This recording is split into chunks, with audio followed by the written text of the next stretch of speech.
Okay, I think I'm on YouTube. Confidence high, no safety net. You look confused, you won't forget. We won't know where my Bible tolerate is. your disrespect. You're about to concede, little man, bet. You talk loud, but you're saying less. We speak once with confidence. Now step aside and let a cunt speak. Your contractors know you reached your peak. I still know we ain't done yet. Let the silence sit, yeah, you felt that hit. This ain't rage, this ain't regret. This is convocation at its best. We're serving cunt. It's the damn dress code. We're serving cunt. It's our manifest. We're serving cunt. Moving cuntified. Men on walls when we take the mic. We're serving cunt. It's the damn dress code. We're serving cunt. It's our manifest. We're serving cunt. Moving cuntified. Men on pause while we take the mic. We're serving cunt. We're serving cunt. Imagine. We're serving cunt. Nothing but say we're serving cunt. We're serving cunt.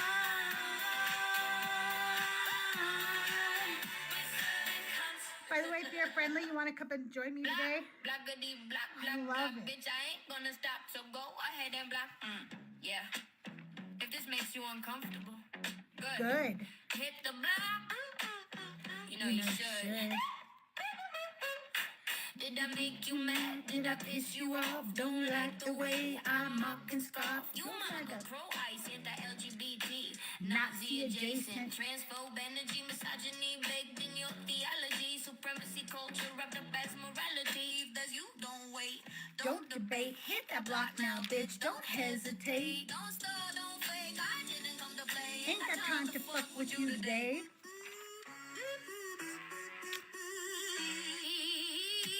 Listen, motherfucker, if you won't engage, if you won't look twice at the words I say, then hit that block, do it clean, do it quick, no comments, no sermons, no last minute tricks. You think I need your God to be whole and pure? I'm atheist, feminist, solid and sure. I ain't into the grift, it's all a facade, it's a patriarchal system, so does God. Block me, bitch, don't hesitate, I see you flinch.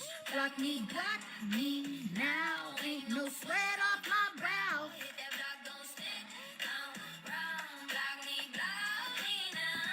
Block me now. You can go ahead and block me now. Yeah, pro-ice, pro-Trump, redhead on display, same play, Google good as a cake. You cheer for Katie's call it law. Where the fuck is the line drawn? If you rather fund wars than feed the kids. If you voted for a 34-time convicted felon, if you couldn't vote for a woman to save your life, get blocked now, bitch. Exit right.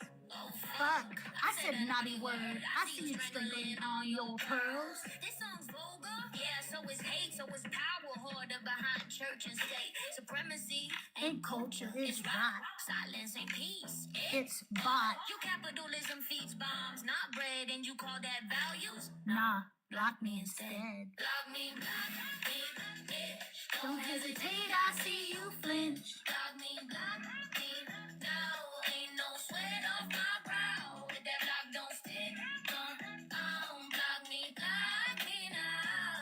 me now. You gon' better ahead and block me now. I'm not shrinking. I'm loud as fuck. I'm still here, bitch. So now what? This ain't politics, this is belief. If my morals hit nerves, find your relief. No essays, no prize, no back and forth. Hit block. Hope your access to door. I'm out. Block me, bitch. Don't hesitate. I see you flinch. Block me now. Ain't no sweat off my fucking brow. Okay, I am supposed to do non-believers Bible study today, but actually going live in front of the camera was my main goal today, so I don't think we're going to do the Bible study today. I cannot stop this thing from rocking. Okay. And instead I do have an Auntie sermon for you, but we only have 6 people here. Thank you, Noya. That is a song written by me. It is not out yet. It will be out on my next album called The Angry Atheist. But if you like my music, you can check it out everywhere you stream music under the artist CrystalJae. I have the album Ex Parte and an album called Seat at the Table. So if you don't mind, hey, Vice, I'm sorry. Really quick, let me finish my little commercial. If you don't mind, share this out with people and tell people Crystal has an anti-sermon today. And let's get some people in here before I do my anti-sermon. Vice, how are you today? Hi, I'm Peachy. How are you? Doing good. I'm doing okay. I'm not gonna lie. I'm not gonna lie. It's I'm doing a lot of masking right now, so but I'm doing okay. I understand. I do have a question. Okay. Were you named Crystal after your blue eyes? Sorry, I know this is off topic, but they look like crystal blue, so that's why I was like, Thank you. Fitting. Actually, my oldest brother named me, and I don't know, and he also named two of his daughters after me. So one's name is Crystal, and one carries my middle name. Oh. Yeah. So I don't know why he picked it. He liked it, and that's what I got named. That's a beautiful story. Sorry, that was so off topic. I'm excited for your anti-sermon. Thank you. I'm really excited too. I think it was hard to write. I'm not gonna lie. As I've said before, when I'm writing these, I do a lot of grieving, and I didn't realize that was going to be something I would do in writing these. I didn't think grief would be something I would feel. But when I write these, and I start to imagine these women as real people, because that's the way they were taught to me, even though I'm well aware that many of them are not, real people. Probably most, if not all, but we'll say many. I still grieve them as though they are real people, because that is the way they were taught to me, right? So I grieve them. And then I grieve all the women their story affected, because these stories affected so many women. Like, it's countless how many women these stories affect, right? And then I grieve for me, because this is what I fucking was taught, and this is what I believed, and because of it, I didn't know who these women were. Remember, just like most Christian women, I am taught primarily about the men in this Bible, because they are the protagonists throughout the Bible. And every now and then I'm given one or two women that I'm supposed to admire for their birthing skills and their patience or some shit like that, right? So I grieve that. And this particular story just ended up pissing me off as I was reading through it and realizing the narrative, now looking at it through a different lens. Hey, Sunny, thank you for all the shares.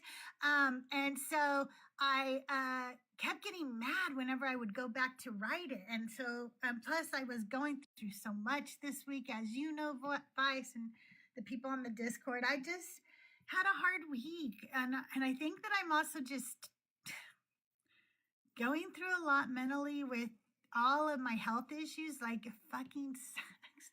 I was trying to go into my 60th year and not feeling shitty about being 60, and it's getting hard. It's getting hard not to go, oh, fuck. So this is 60. It's health issues. It's getting old, and it sucks. Oh, I'm so sorry that you had a traumatic first communion. That's very, very sad to hear. I've heard so many trauma stories within so many different denominations of churches. I think that people just really don't realize how much harm is done within the churches. You guys, we have 9 people in here. Can we get a few more in here? Send your heart me's, collect your team points, maybe put some hashtags in the chat, share it out to your Discords, share it out to your favorite women who, need to hear a good Annie sermon. I'm going to start in 4 minutes regardless, but it is a good one. It's about Bilhah and the patriarchy. So it's called Bilhah, the Patriarch's Property. It's a very good story. So let's get a few more people in here. We'll start in just 4 minutes. Grandma Zan, it's good to see you. Noya, Sunny, thank you for being here. Thank you for all the likes. Vice, of course, thanks for coming up here and hanging out with me because I hate being all alone and I really appreciate your company and your wisdom. Hey, Nicholas is here. Nicholas will probably come up and hang out too. And I'm sorry I'm not doing the Bible study and I'm sorry I haven't been on my game lately. The health issues have just gotten to me and gotten to my mental health as well. We're on the mend, hopefully. So hopefully I'm back to doing kind of a regular schedule. We'll see how the leg holds up. This is my first time sitting in a chair for this long since having the knee issues. So we'll see how it does. Nicholas, how are you today? Hello, everybody. Your guys' rapture game is on point. Like, damn. What do you mean by that? Every time I come in the live, it's like, you're straight to the box. It's like, oh, okay. Rapture game's on point. Yeah, of course. Of course. Here for it. I love it, though. So far, so good, Sunny. So far, so good. I feel like I can sit like this without discomfort, which is really amazing. Could not have done this just like a week ago. So that's good. That's a bonus. But when I will see how I feel after I do this for a few hours, and then I'll probably have to ice my leg all evening. But tomorrow I'll call the insurance and find out why they haven't approved me yet for my MRI. If I could get an MRI, then they will probably see that I have a torn meniscus, and then I could probably get surgery in a few months. Like, this is how long you have to live in pain and go through pain in the United States, you know, just because of our fucking insurance company. I have good insurance, you guys, for this. I should, but it has been shitty. It's just been shitty to deal with. Same thing happened with my shoulder, if you guys remember. All right, let's get started. Today's Auntie Sermon is Bilhah, the Patriarch's Property. I was so angry writing this sermon that I got writer's block. Not because I didn't know what to say, not because I knew exactly what I wanted to say, and I didn't even want to sit down and say it. I'm sorry, not because I knew, but because I knew exactly what I wanted to say, and I didn't even want to sit down and say it. I kept stepping away. I kept avoiding it. This one took me longer than the others. I pushed it off for at least a week. That's why you haven't heard a new sermon. Yeah, I've had some medical stuff going on, but this one was different because I was mad. I was mad because I didn't know her. And I am getting real tired of opening this book and realizing over and over again how many women are in here that I never learned about. Because the stories always center the men. The names are remembered. The names we remember are the men. The voices we hear are the men. The stories we are taught revolve around the men. And the women, they're there. But their background, their supporting characters, they are functions. And then I start doing the research and I have this moment where I think, do I even want to know this story? Because every time I do this, I end up right back here, angry about the erasure, angry about the silence, angry about how little we are told. And I want to give these women a voice. I want each one to feel different, unique, human. But the text doesn't give me much to work with because their stories are not about them. They orbit the men. They serve the narrative. And that makes me angry. Yes, I'm an angry atheist, God damn it. And I have every right to be because of the way women are represented. in these so-called holy scriptures. And Bilhah is no different. Genesis 29:29. Laban gave Bilhah his servant to his daughter Rachel to be her servant. She was given away, and that tells you everything the Bible wants you to know immediately about Bilhah. She is property. She is not human, not to the scriptures, and not to this family. Her name is Bilhah. And even here, the text doesn't give us much. You guys can bring Rav up if he wants to come up. Scholars aren't even fully sure what her name means. Some suggest it could mean timid or bashful. Others connect it to something like troubled, alarmed, dismayed. There are even suggestions that it could carry the sense of being worn down, exhausted. But the truth is, no one knows for sure. There's no clear explanation, no moment where her name is given meaning, no story attached to it. It's just there. And that matters because when you look at the women the text cares about, their names get attention, their stories get meaning, their lives get expanded. But Bilhah, her name is uncertain. Sorry, that freaked me out. And so is everything else about her life. Her verses and synopsis. Here are all the places in the Bible where Bilhah is mentioned. Genesis 29:29. Laban gave Bilhah his servant to his daughter Rachel to be her servant. Genesis 30:3-8. She said, "Behold, my maid Bilhah, go into her, that she may bear on my knees, and I also may obtain children by her." She gave him Bilhah, her servant, as wife, and Jacob went into her. Bilhah conceived and bore Jacob a son. Rachel said, "God has judged me and has also heard my voice and has given me a son." Therefore called she his name Dan.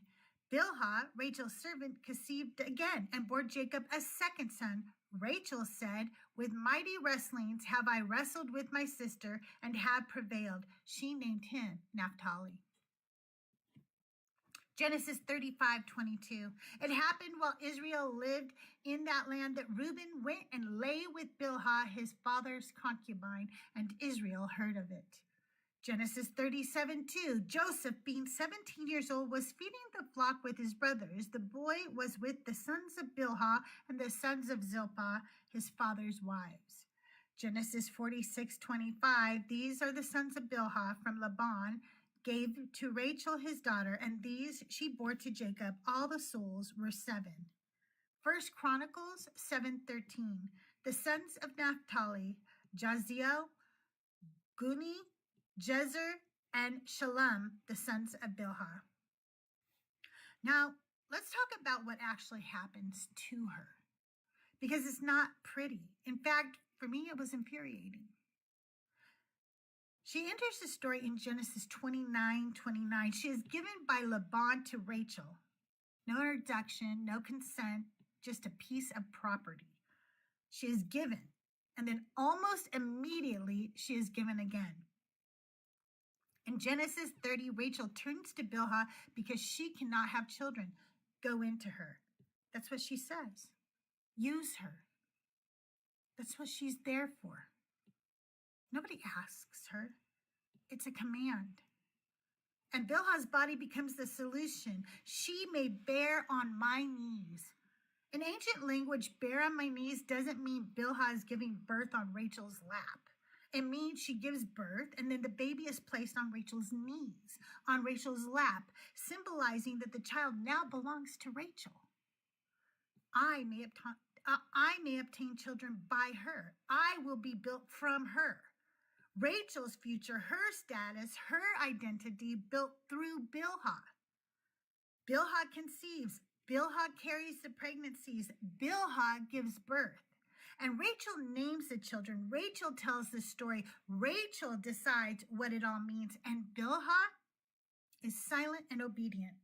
And then the story moves forward until Genesis 35, and suddenly Reuben, Jacob's son, goes and lies with her. And the text gives us nothing. No explanation, no interruption, no concern. Just one line, and then it keeps going. By Genesis 37, she is no longer even centered in her own story. She is referenced through her sons. By Genesis 46, she is counted in a list, still described as someone who was given, still defined through someone else. And by the time we reach 1 Chronicles, she is nothing more than a genealogical note, a name attached to descendants. So if you step back and look at her life across the text, she is given, she is used, she is taken. She is never asked. And through all of it, she never gets a voice. Not once. Rabbinic teaching. Now, when the rabbis come back to this story, they know exactly where the problem is. They see it. That moment in Genesis 35, where Reuben goes and lies with Bilhah. That's the problem. And instead of sitting in it, they start working around it.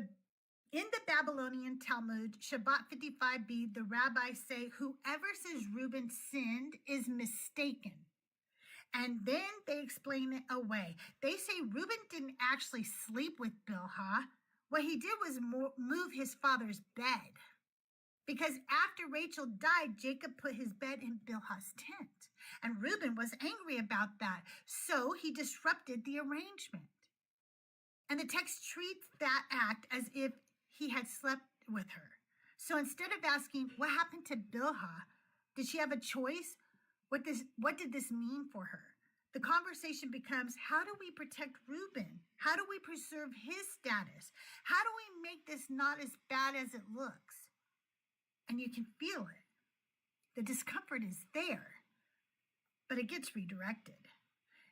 And then you have another strand of rabbinic teaching, Genesis Rabbah 82:8, and later picked by Rashi, that says Bilhah wasn't just a servant, that she and Zilpah were actually daughters of Laban through a concubine.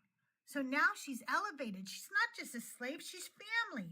But even that move doesn't actually help her because she is still given. She is still used. She's still the one whose body is handed around.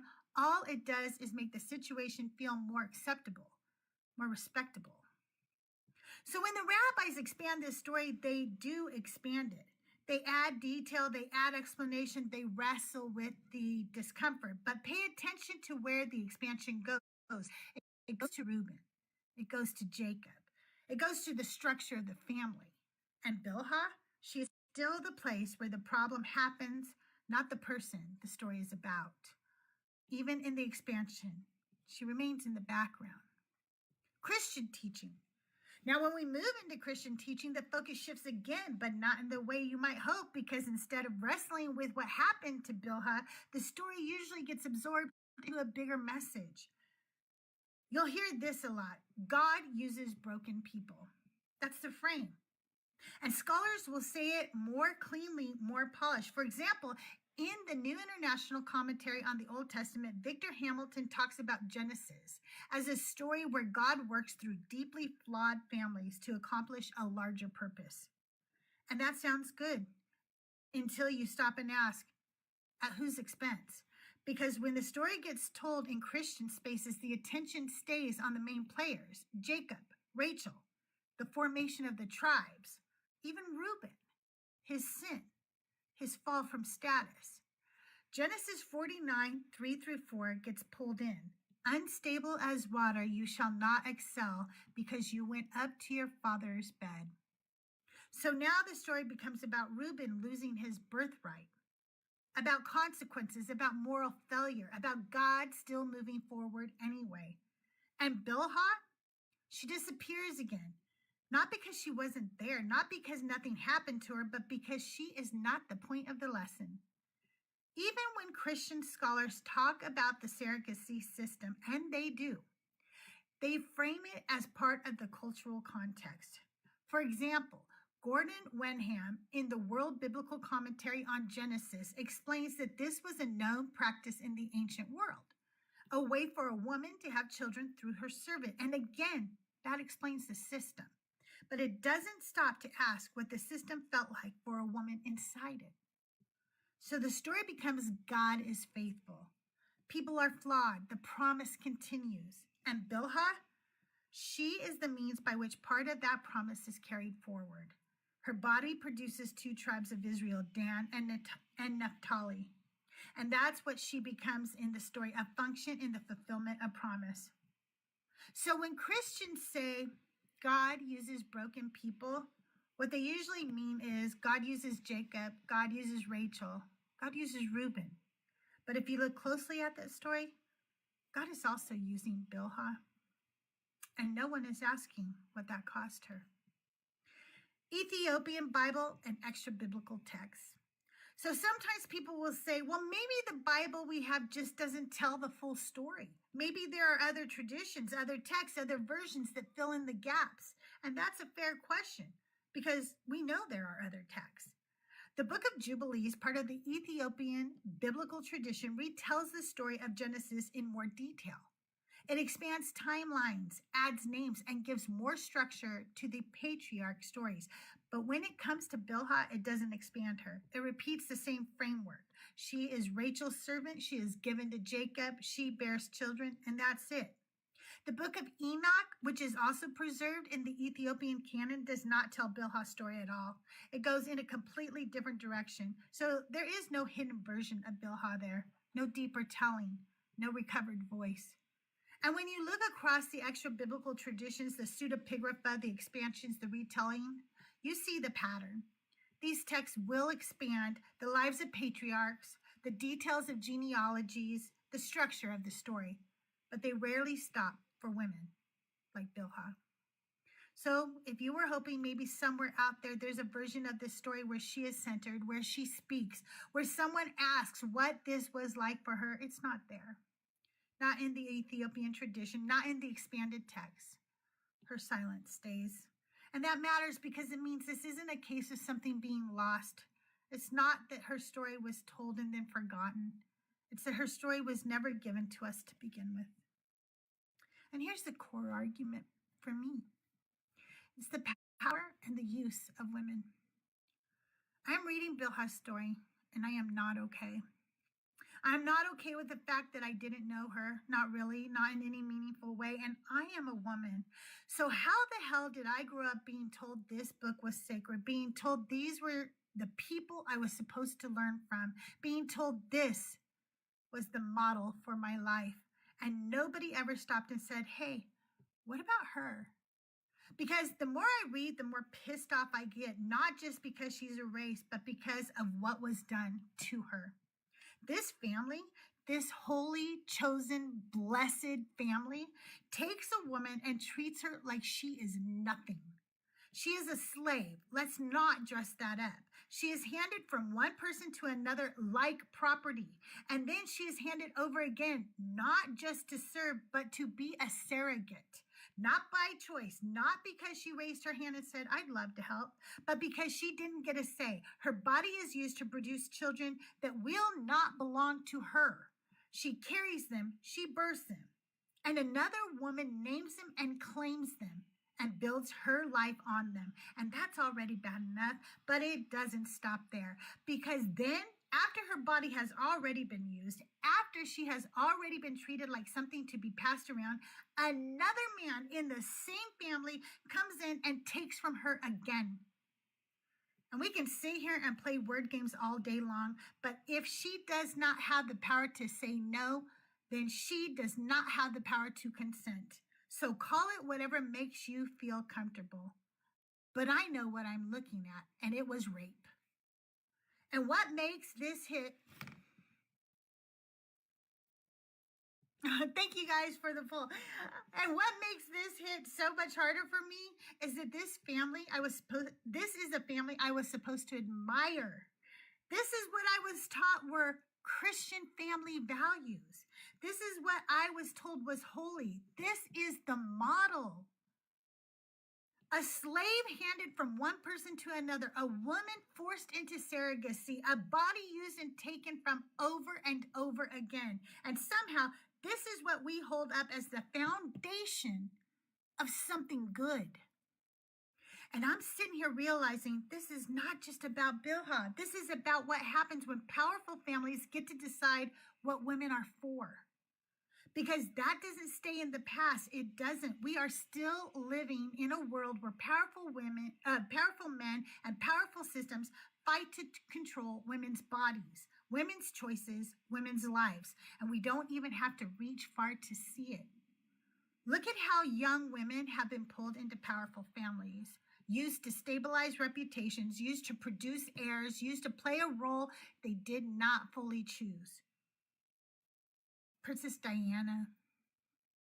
For those who don't know, Princess Diana married Prince Charles in 1981. It was one of the most watched events in modern history, with an estimated 750 million people tuning in around the world.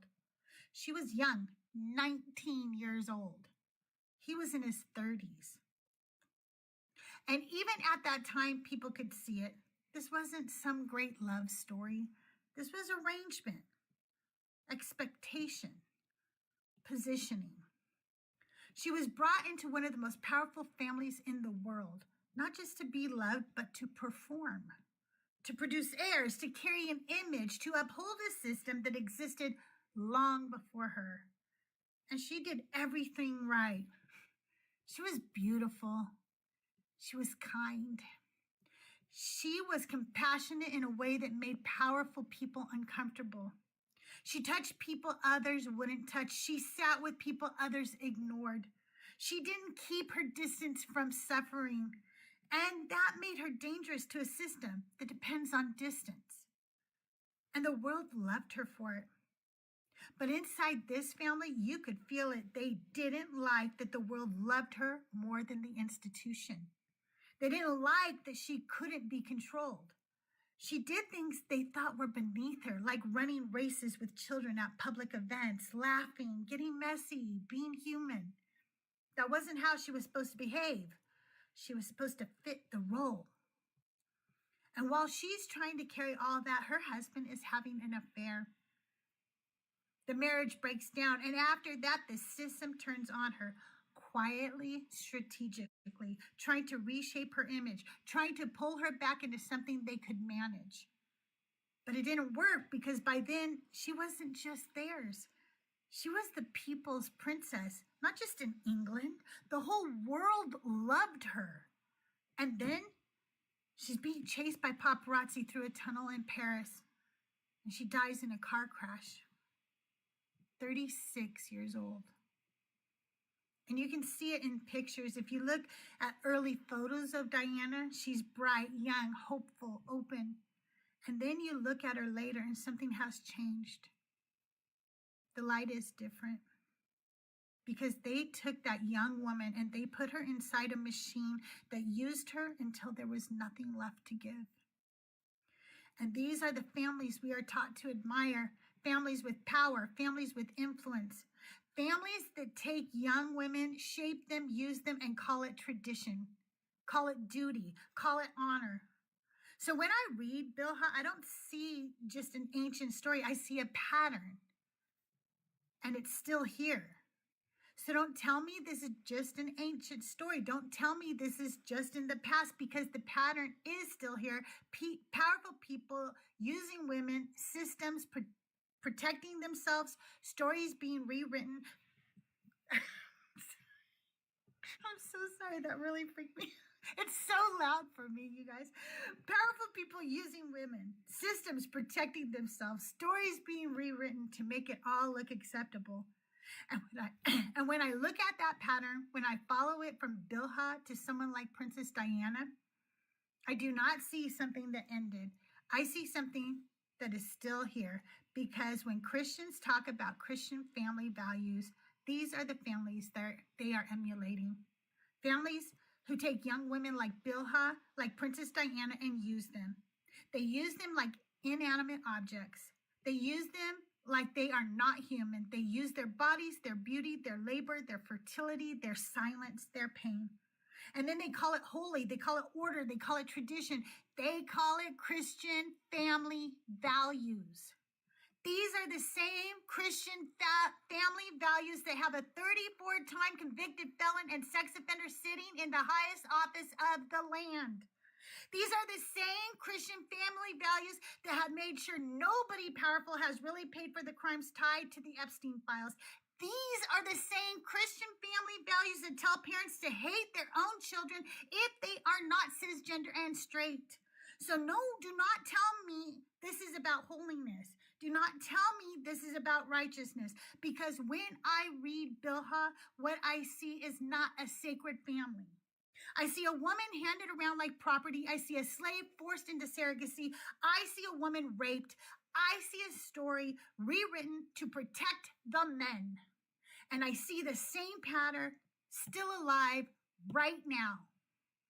And after all of that, after all the names, all the systems, all the powers, all the excuses, I want to come back to her, Bilhah. Because she never gets to come back to herself in this story. She is given, she is used, she is taken from. And then she disappears into someone else's legacy. Her body builds tribes. Her children carry names. Her life becomes part of a promise, and she is not the one remembered.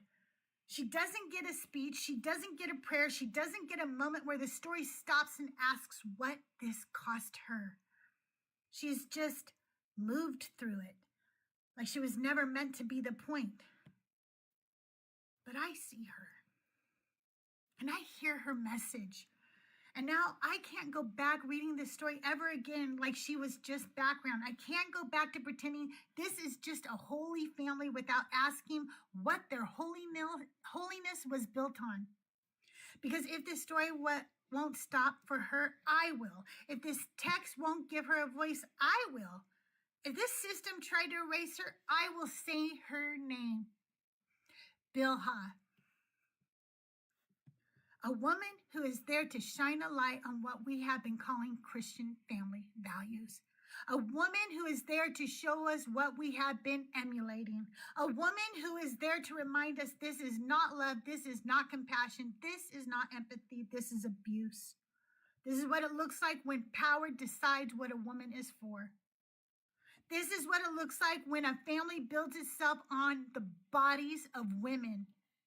This is what it looks like when we call something holy that should have been questioned from the very beginning. So no, this is not something to admire.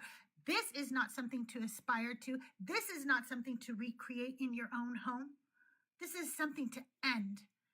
This is not how you respect women. This is not how you raise daughters to love themselves. This is not how you raise sons to understand vulnerability. This is not how you dismantle patriarchy. This is how you keep it alive. And if Bilhah could speak, I think what she would say to us is this. The next time somebody tells you the reason they are still a Christian is because they admire Christian family values, or the reason they voted the way they did is because of their Christian family values, remember the very foundation of what they are taught, this family. This one, okay? These are the Christian family values that have shaped our world. These are the Christian family values that continue to shape our country. These are the Christian family values that are used to justify taking away the rights of women and marginalized people everywhere. And if she discovered this, then she is showing you exactly what this system is. She is showing you what these values produce. She is showing you what you are being asked to accept. But I will not accept values that dehumanize women. And if that's what Christian family values are, then I don't want them near me or my family. And that's today's Auntie Sermon.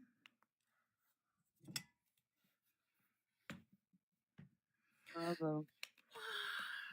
I clap for myself. And the crowd as well.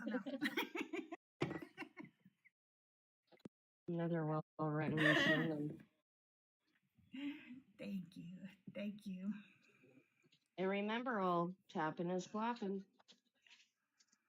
Let's Tapping get some is claps for clapping. that sermon. going to bring Tina up. Tina, welcome to the show. Can I get your age for TikTok purposes? Yeah, 53. Are you a Christian or a believer of the God of the Bible? No, did I request? If I did, it was accidental. I apologize. Oh, that's okay. Well, thanks for coming here. We really appreciate your support. Have a great day. It happens. I request up sometimes accidentally to people's life. All of a sudden, I'll hear somebody go, "Oh, CrystalJae's here," and I'm like, "Oh, I am." Oh, hi. I do it all the time on Trust Live and Jaren's lives, and I've just given up the fight. I don't know what's going on. CBJ's lives, for some reason, like the request button is perfectly where I tap. Yeah, I'm like, don't do that. Or I'll go to put my phone down, and next thing you know, I'm up on a panel. It's like, what is happening? I don't like this.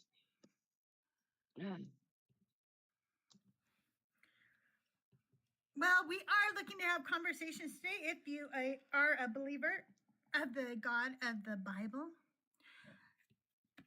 then we'd love for you to come up and talk to you today. We are talking about how God's not that into you. I'm actually starting to think that I should write that book. Like, God's not that into you to women. You know, like the way he wrote it, but basically about God. Like, I don't know. I think I could. Especially based on my Auntie Sermons, you know? I would read it. I've been thinking a long time. I think I get pissed when I realize that why didn't I ever look at these women's stories this way before? Like, how did I not realize how horrible she was being treated? How did I just accept that as okay? Like, fucking he gives her to Rachel should have been the first thing that I went, ew, what? You know, like what? Like, what is wrong with my brain that I was just like, okay. And then she gives him to her husband. Wait, okay. Now, I do know that I did not like those stories, especially as a young woman. I remember thinking, wait, okay, I remember thinking, if these women are so godly, right, and this God is so powerful, why aren't they not just trusting that God will give them a baby naturally? Why are they all making their husbands, you know, like fuck their slaves? How come none of them have enough faith in this God? But I never really asked anybody. Like, I just would have those questions in my head and never verbalize them. You know what I mean? I verbalized it once and then never again. It was about Lot's daughters and how he was going to offer them up to be raped by the town. And when we were doing Bible study, I hated that. Yep, and then I got a fun lecture on how it's just as much as a woman's duty to protect the men as it is, blah, blah, blah, and it would have been considered a sacrifice. And you learn quickly in evangelical circles that you're not allowed to ask questions. Yeah, I just didn't ask. I don't know why. I felt like, I thought that asking some of these questions was evidence that I was like lacking faith or something, and then that would make me a bad Christian, and then God wouldn't love me anymore, and then, yeah, that whole thing. Yeah. And then we grew up and we were like, God, I hope that God doesn't love me. Yeah.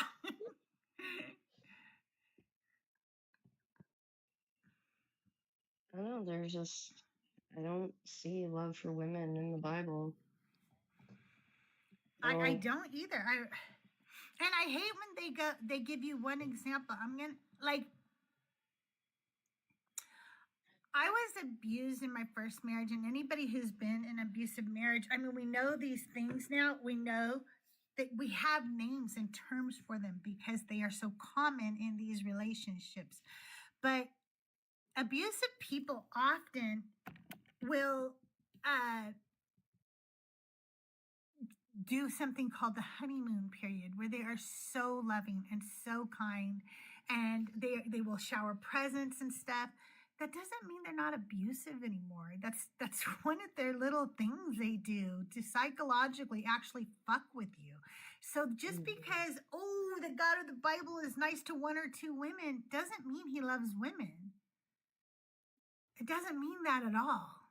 Mhm. And I really hate that they go, how can you say that God doesn't love women when he used Mary to find the empty tomb? Shut the fuck up. That's only one way that the tomb was discovered. By the way, have you read the other versions of that story? Yeah, they're all different. Yeah. And how is using Mary to find an empty tomb an act of love? I Like, don't know. because even Also, Jesus straight up was like, "Don't touch me." Like, right, I was gonna say that. He right immediately rejects her, like, hey, I'm saving myself for Thomas, okay, bitch. yep. Mary Magdalene too, the person whom he loved. Yeah, exactly. Wild. Oh, yeah, I don't know. I do not know. And then, like, Mary and Mary Magdalene were not believed in the first place. Like, he told them to do something for him, and then nobody believes them. That, it rubs me the wrong way. How can you Absolutely. believe a woman? How can you believe a woman? They're hysterical. That's literally kind of what they said. Emotional. Hysterical and emotional. I don't know. I'd be pretty freaking emotional too if I saw a zombie walking around in front of me. What the hell? Okay, I heard a debate the other day, not a real debate, but just a funny debate. But I don't know the difference, but I know you two will. I know the two of you will be able to tell me. Somebody said Jesus wasn't a zombie, he was a lich. What's the difference? Zombies. I knew you would know. I fucking knew you were. I was like, Vice and Nicholas will know the answer to this. They'll know it. So zombies are brainless, just walking around, trying to eat people, where liches are like basically they're also unalived, but they're sound of mind and have autonomy and are basically able to do anything, and then they have supernatural powers too, depending on. Capable. I love how we fucking argue about things that don't even exist. Like, I love it so much. Like, people are like, it's not a zombie, it's a lich. Guess what? Neither of those things are real. So, what? Neither of those things are real. Yeah, no. Hello, YouTubes. I hope that I have people over on YouTubes. If I don't, I understand. It's been a while. You probably are mad at me. I'm going to go check the chat. See if anybody's there. I do also get into that argument sometimes. Like one of my closest buddies, Wug, he messaged me on Easter, said, "Happy Zombie Jesus Day." I said, "He's a lich, you uncultured swine."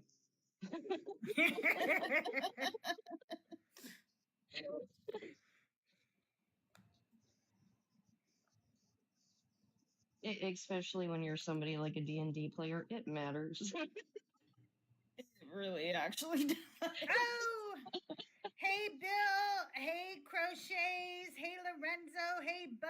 Welcome in, everybody, over on the YouTubes. Thanks for tuning in.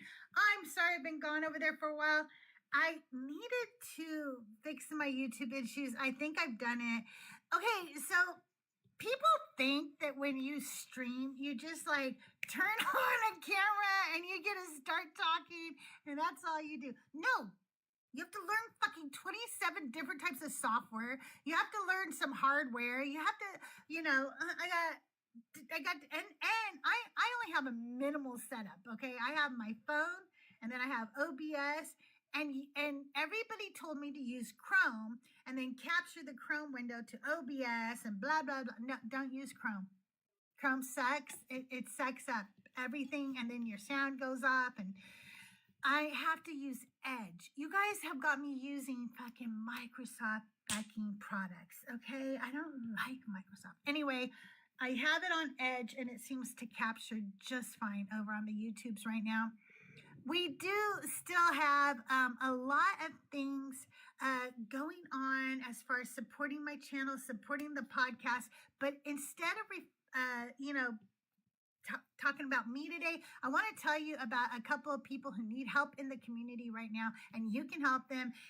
Instead of gifting me right now or tipping me or helping me with my computer goal, which I do want help with that, but I'm selling stuff and we're gonna get there, okay? Instead, head over to my Discord. The link is in my bio. It's absolutely free to join, and then head down to the channel that says Cup of Kindness, and you'll see some wonderful people from our community are listed in there. One person I want to help out right now is MechJack. If you know MechJack, you see him around on the TikTok streets, check the link in his bio and send him a few bucks if you can, because he could use some help right now. And the other person is our dear sweet Rabbi Hannah. Rabbi Hannah's wife was accepted into some kind of higher learning thing that I can never remember. Oh my God, I'm really bad about this, but she just needs some money for some books and stuff. It's not even a lot. Head over to Rabbi Hannah and check out her profile. And if you can, help them out as well. Rabbi Hannah and her wife, because Rabbi Hannah does so much for our community. I can't remember if it is not, it's archaeology, okay? And I know that it's specifically trans archaeology, but I don't remember the school or whether, I think it's PhD is what, but anyway, just go help, because Rabbi Hannah is amazing. And we support, we want trans people to know that their bones will be found and we will identify them for who they are. That fucking little stupid thing people say is not true. That's not going to happen. I think what Rabbi Hannah's spouse is doing is remarkable, and I hope that they're able to achieve, he is able to achieve everything he's working towards, because that would be a massive win for us, like a massive win to start being able to find these tombs that prove that trans people have been around for centuries, Yep. extremely important work. It's just getting through the schooling. So if you guys got some spare coins, send them to your Witcher, because we need these kinds of wins, not just for the community, but for humanity. In order for humanity to advance, we need to be better educated, and if we can better educate the population, maybe we'll wake up one day to a world with less hate.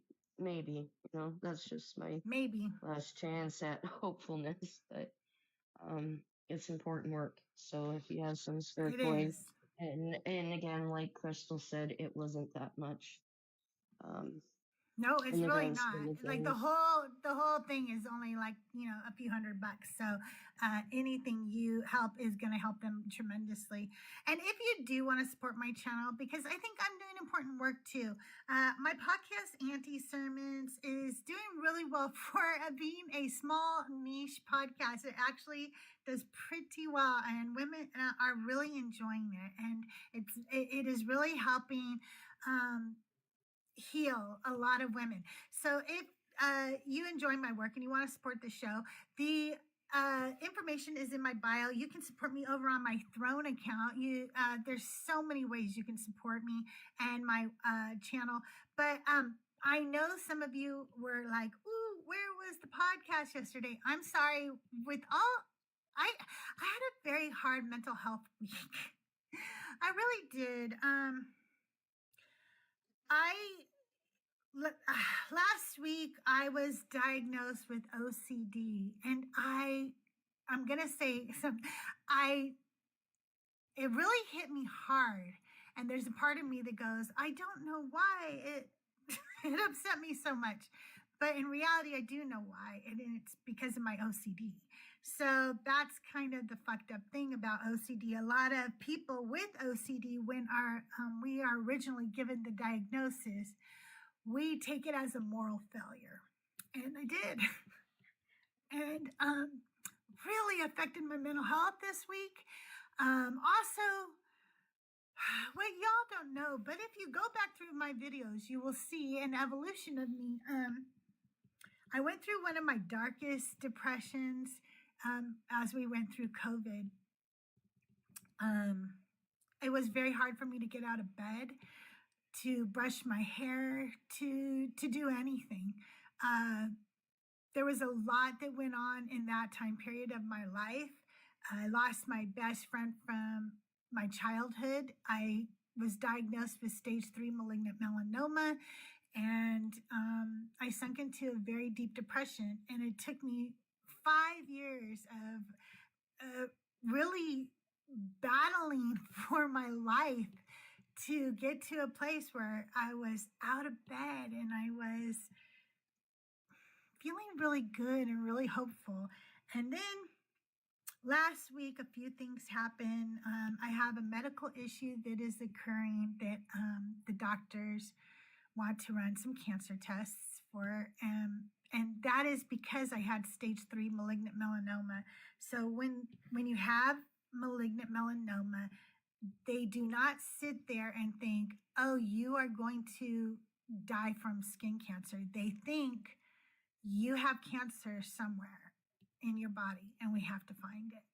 And your skin is telling us that.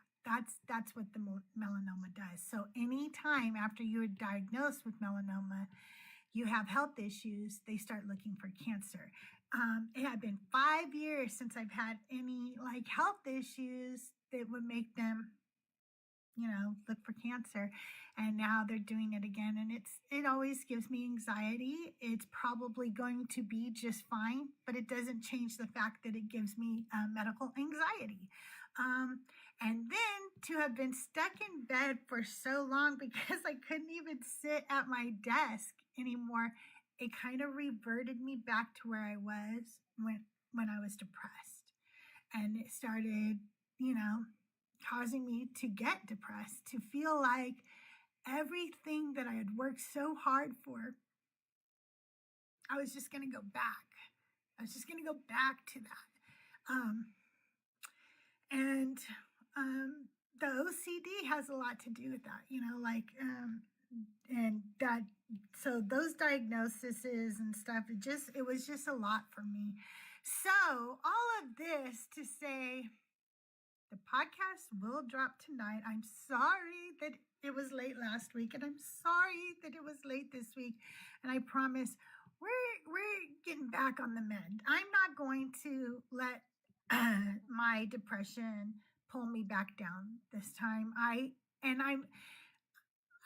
I'm doing the right things, right? Like I got the test. I have the answer now, and now I'm going to work with my doctors and my therapist to on a treatment plan. You know what I mean?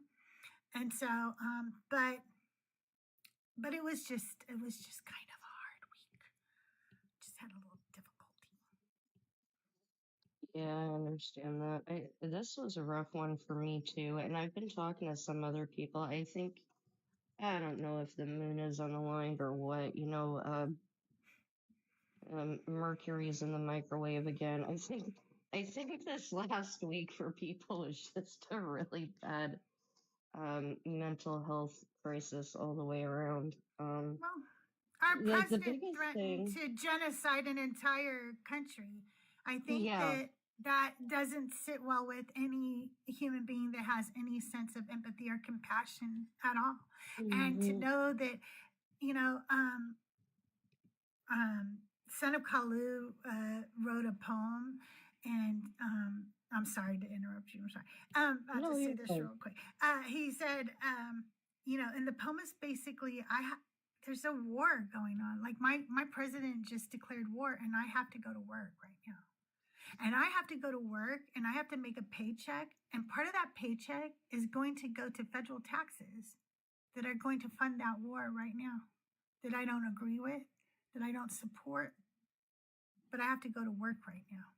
And I think that that's the collective feeling. You know what I mean? Mm-hmm. Like, why is the world not stopping with this? Why is the world still spinning? The world shouldn't be spinning Yeah. right now. Yeah, Tuesday I was a freaking mess. Freaking mess. But something I want to say with OCD, don't let it defeat you. And the reason why I say that is because it did take a long time, but eventually I was able to make OCD my bitch. I can use it as a tool now, rather than something that was debilitating at the time. So just, take one step one day at a time, give yourself grace. It gets better. It gets a lot better. I promise. Oh, the rational side of my brain knows that, but the Mm-hmm. OCD side just keeps going, no, it doesn't. May I say some quick things? So, Yeah, sure. these two are a beast because they're kind of cyclical, depression and OCD. Like, you'll go through like phases of like wondering what's going on. And then it takes a little minute, but like you adjust to the new phase. It's kind of like going through different phases of your life. It's just a new phase. And I would like to say there are no planets in retrograde right now, but everybody has been feeling an energy shift. Everybody that I know has been feeling an energy shift, meaning hopefully change is coming. So keep holding out for that and keep hoping that. More and more people are waking up every day to all the bullshit, but then, even my little voice in the back of the head, they're not waking up fast enough. It's true. It's true.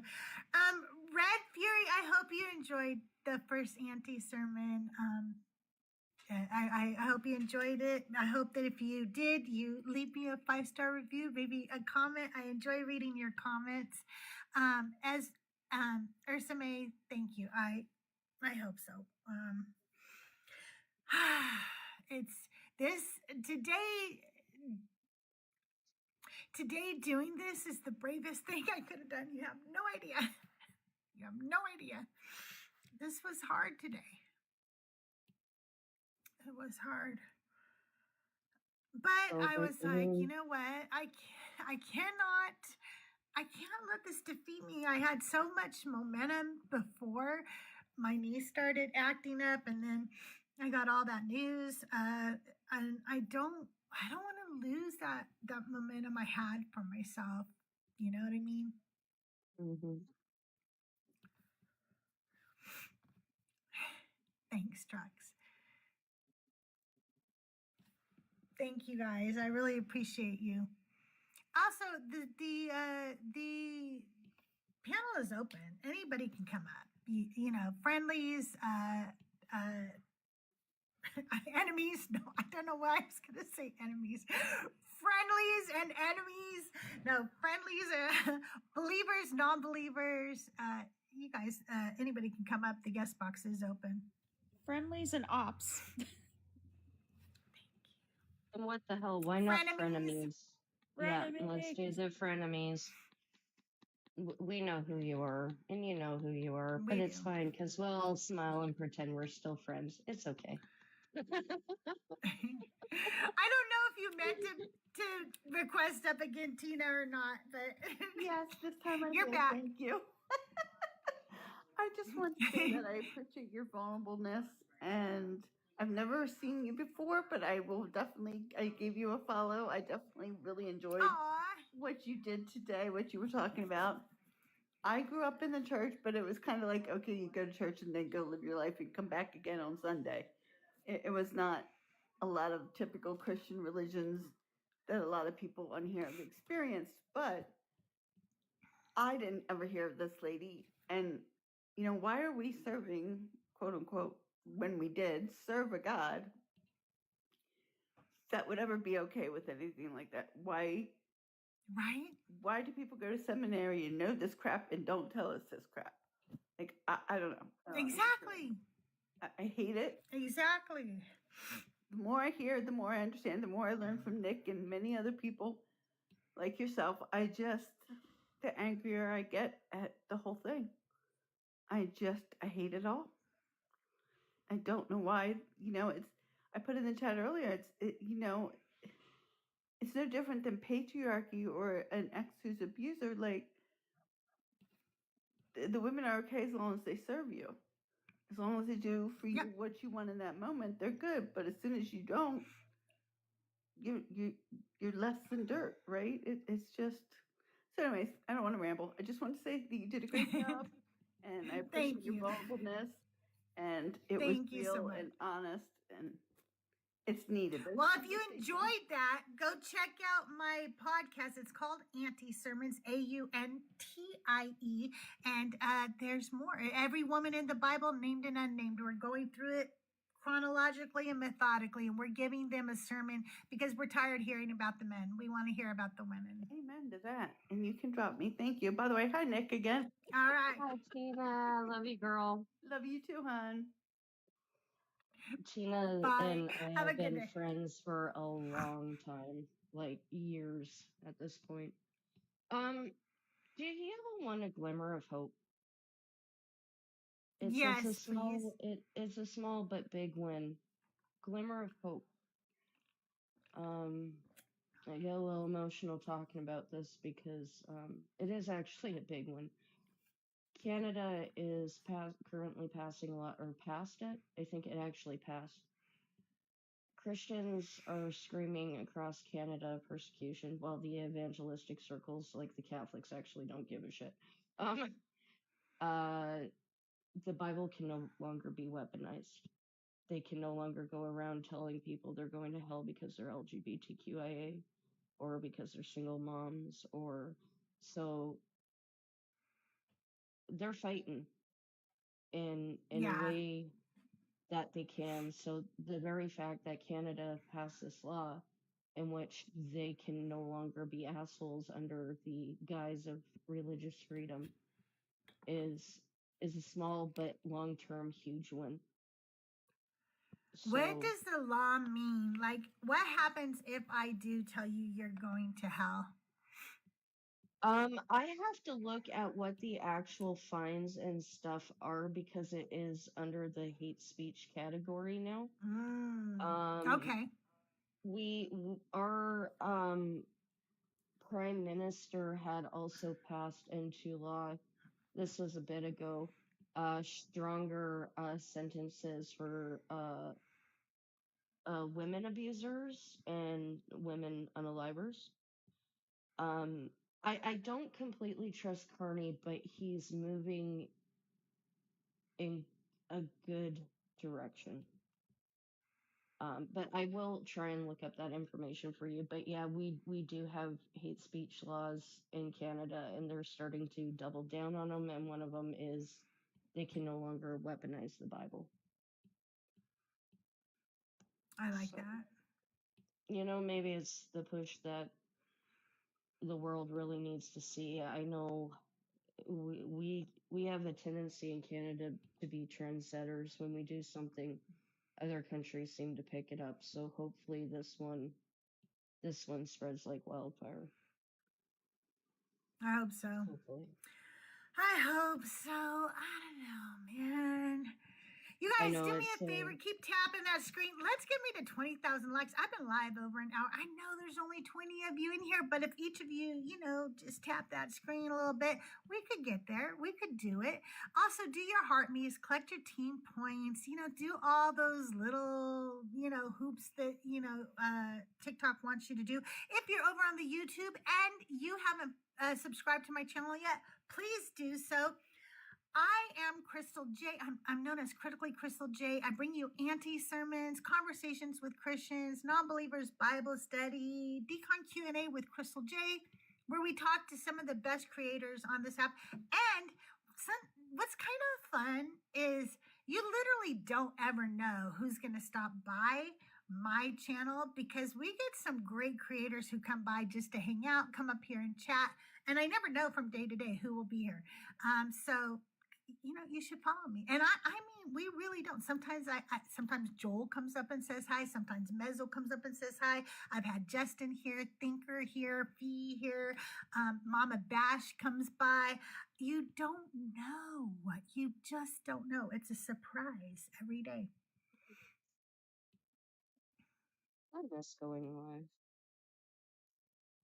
Well, you should do it. Yeah, the problem is I'm so far into Shadow Banana Land. It's not even like I could see clearer in the abyss than I can see in the Shadow Realm on this app. I don't know. I've been thinking about maybe getting my computer set up, and then get Fen to help me with that, and then maybe reaching out to Chicago John and being like, okay, we're doing this. Yeah, because like I said, it's just I am like Shadow Realm, like Me too. maybe three I am people. too. It takes everybody finding out I'm live for me to get a group, but I don't care anymore. I'm doing what I do, whether TikTok pushes me out now. I have another platform called YouTube, and that is getting built up, and eventually that will just be my main thing, and this will be my side chick. I mean, if TikTok doesn't want me, YouTube does. So, hey, Red Fury, how are you? I'm good. Can you hear me okay? I sure can. Okay, good. I've been on before, and for whatever reason, people couldn't hear me, so I wanted to make sure you could hear me. Yeah, your podcast is great. I've only listened to one episode so far. Wonderful. I wish they were longer, but it's okay. I do try. I feel like they're really long when I'm writing them, and then I think, I don't want to bore people. Like, this is probably getting boring. Like, they probably don't want to hear all of this, so I end up feeling like I'm writing too long or something. So I try not to bore people. Oh no!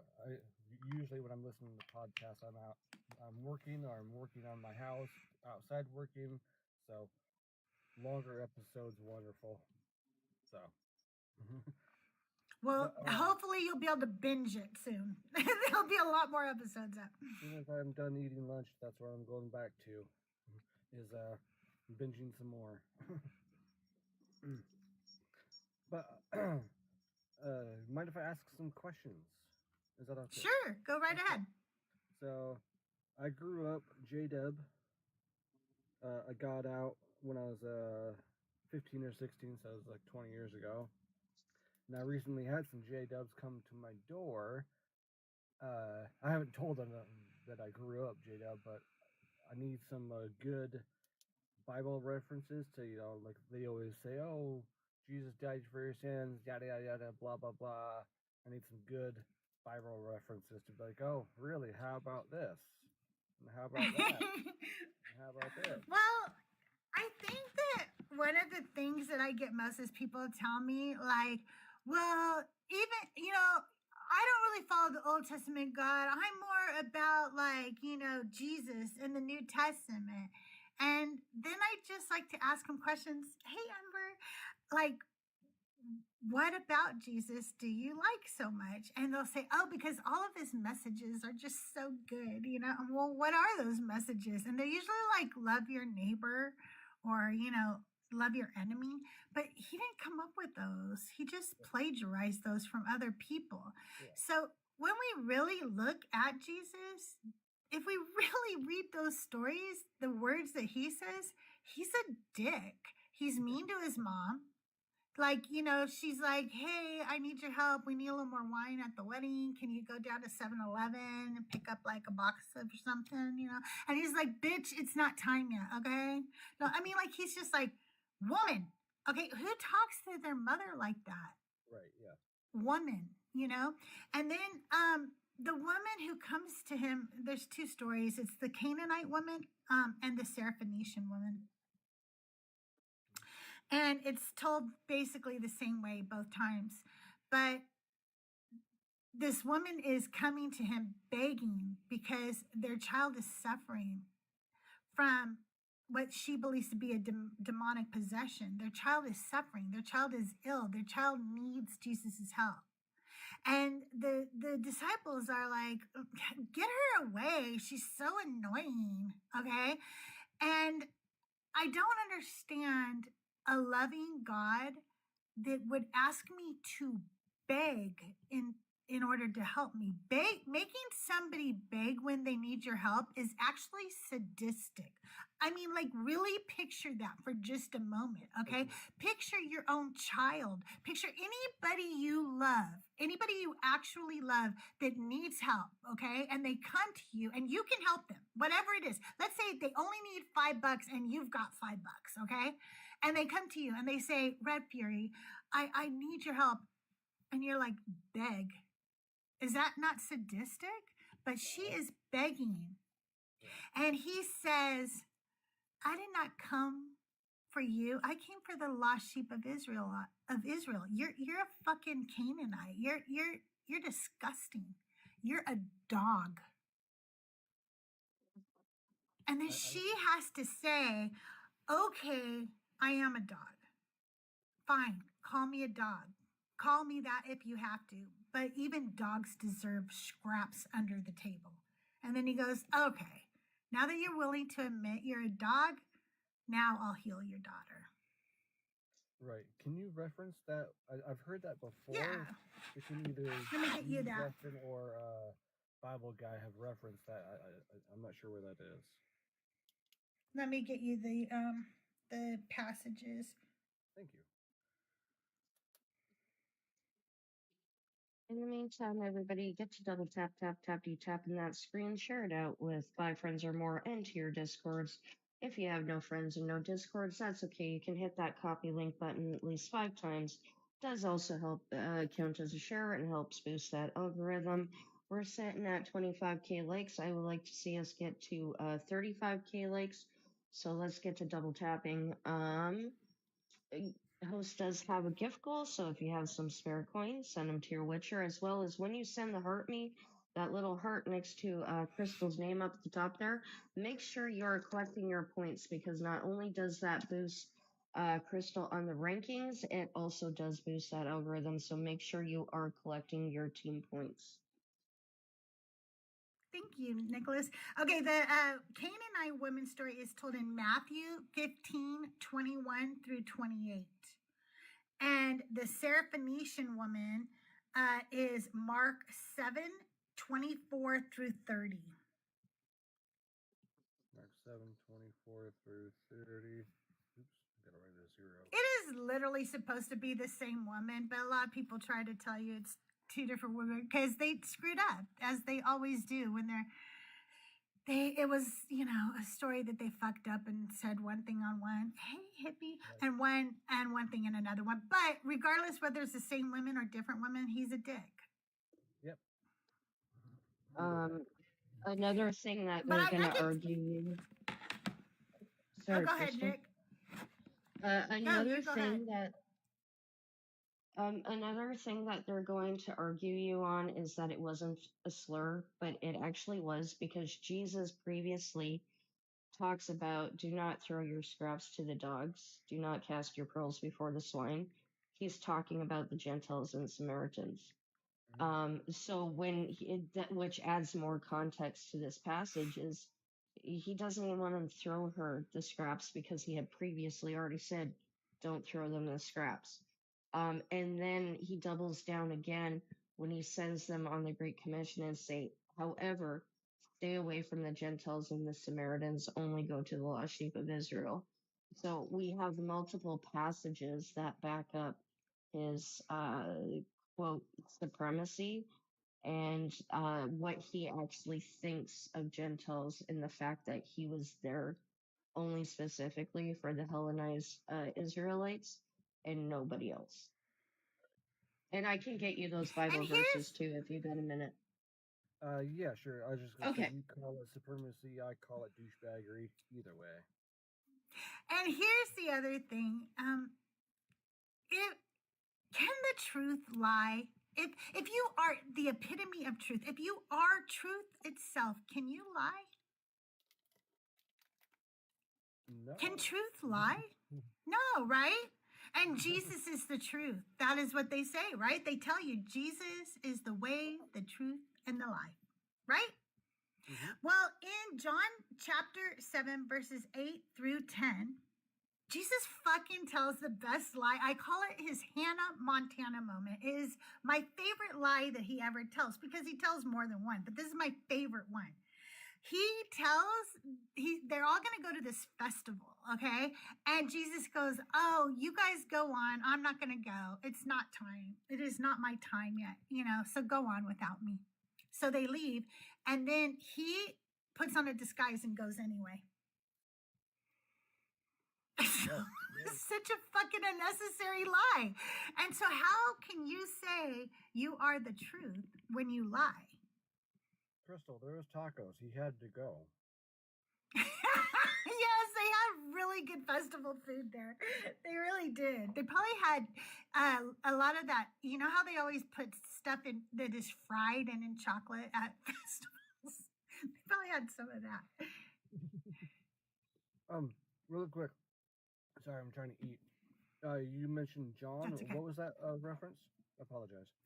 John 7, 8 through 10, it's where Jesus lies about going to the festival.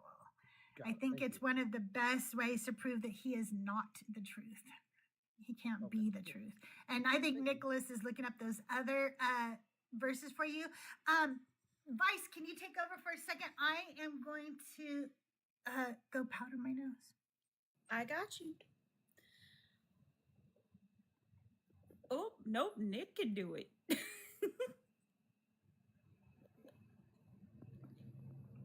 If he's back.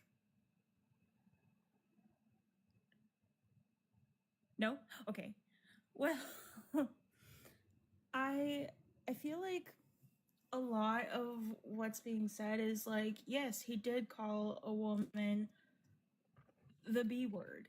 And yeah, he did go through all of this stuff where he just shows that like he's better than, and I feel like that separates him from everyone else, making him almost like,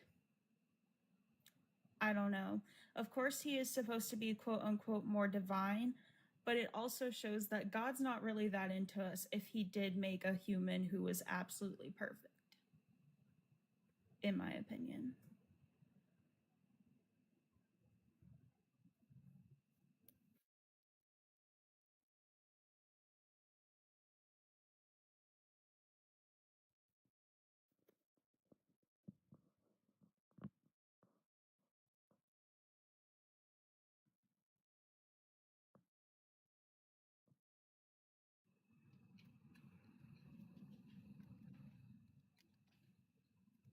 Woo!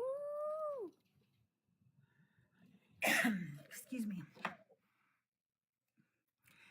Not Jay, if you want, you can come up. Guest box is open. Be happy to have that conversation with you. And I love it when Lucas Sound brings his alternative profiles in, pretending they're having conversations with him. It is so wild when he does that. It's hysterical. Who is that? Lucas Sound is a really odd Christian who the conversation always starts off okay, but then it gets to the point where you're like, oh, he really just wants to hear the loop of the sound of his own goddamn voice. That's what's happening. And then he brings in his alternative profiles like this James Robert, and there was another one he brought in there where he pretends to have conversations with them to make it look like he's popular or something. It's so funny. That's cool. Like, it's, yeah. I hope he brings But, I in mean, some more because that boosts my engagement. I fucking love that. Thank you. Right. Thank The more you he so talks, much. the more he talks to his alt profiles, the more he boosts the algorithm. It's wild, but yeah. I know. Okay, I really appreciate that. Thank you so much. You keep doing your thing, the Loop of Sound, and James, and any of the other profiles that you have. Bring them all in. Have like a family brawl in the chat if you'd like. That would be very helpful. Red, are you back? I'm here. Okay. So I've got Matthew 10, 5 through 6. Matthew 10, 5 through 6. And then Matthew 7, Hey, verse 6. reasonable. Not 6, 7, 7, 6. Yeah, I did it. Sue me. My daughter's very Oh my annoyed with God. it. 6, 7. Yeah, it's 6, 7. I'm gonna 6, shut up. 7. Mine was 1738. Hey, reasonable. You can come up if you want. We're hanging out. We haven't really talked to too many people today, but you're more than welcome to come up. I gotta get going. Can you drop me down for I gotta get going? Sure. Have a good day, Red Fury. Take care, Ron. Thank you so much. I appreciate that. That was a very nice conversation. You know, back in my day, it was 5, 6. You know what? Never mind. I'm not going to do that because I'm going to get the song stuck in everybody's head. And then everybody's going to 5, get 6, mad 7, at me. 8, Schlemiel, Schlemazel, Hasselfab Incorporated. No, no, no, no, no. We're gonna do it. Do you know that song? Yeah, because it's one of my mama's favorite shows. Did you know that Rabbi Bird didn't know about that? What? Yeah, I said, yeah, it goes Schlemiel, Schlemazel. And then he was telling me what that meant in Yiddish and stuff. He was like, I didn't know that. Yeah. That's awesome. Hasselfab Yeah. Incorporated, we're gonna do it. Give us any chance, we'll take it. Lead us any room, we'll break it. Now, for no reason whatsoever, I have J.G. Wentworth in my head.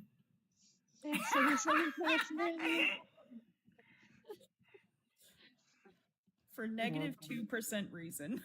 Negative 2%. Oh my God, I love Wayne and Garth. Now I want to see them doing that. I'm going to look that up afterwards. I got to see them do Laverne and Shirley's opening. 5, 6, 7, 5, 3, 0, 9. Oh, gosh. Oh no, Jesus calls me Daddy has the Holy Spirit stuck inside them. Oh. It's deep inside them and they can't get it out. Call an exorcist. Have they Call tried an going to a exorcist. doctor? The AI summary says this is a lively debate on biblical interpretations and Jesus's actions. This is a lively debate, you guys. Lively. We're alive. We're on Lively. fire. And we're debating right now. Good job, everybody. Good job. Most excellent. You guys put some hashtags in the chat, like Jesus loves me, WWJD. I don't know. God loves you. Jesus is king. You know, do some stuff like that. One's in chat if you hate when I ask you to put hashtags in chat. One's in chat if you hate Christian hashtags in general. Do that. Put a one in chat if you hate Christian hashtags. You guys love them. Okay. All right. I see you. All right. I got a bunch of heathens who like Christian hashtags. I didn't know that about you guys. See, I'm learning about you. Number one.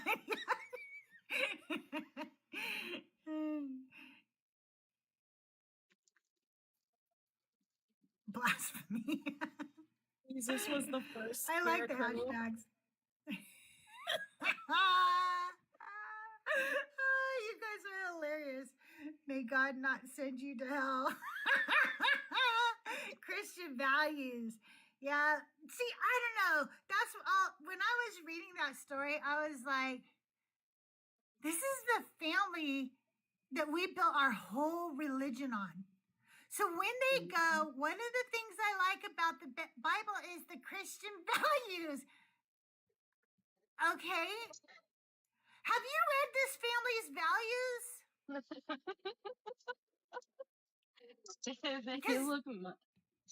They make my family look normal. Right? And because this is Jesus's family, bitches. This is Jesus's family. Because remember, he doesn't have kids or a wife. So we have to go down his family tree to see what you mean by Christian values, family values. And this is what you mean? You mean people who enslave other people, people who rape people, people who don't have faith in God and are constantly trying to solve the problems all by themselves instead of waiting on their fucking precious God? That's the Christian family values you're talking about? Christian family values where they abuse their children and sell their daughters? Those are the ones? That's the Christian family values? Nah, that's all I could see when I was writing that, and it made me see red. As you could tell, I was a little heated writing this sermon. Yeah, I don't know. I have a lot better values coming out of the faith than I did in the faith, that's for sure.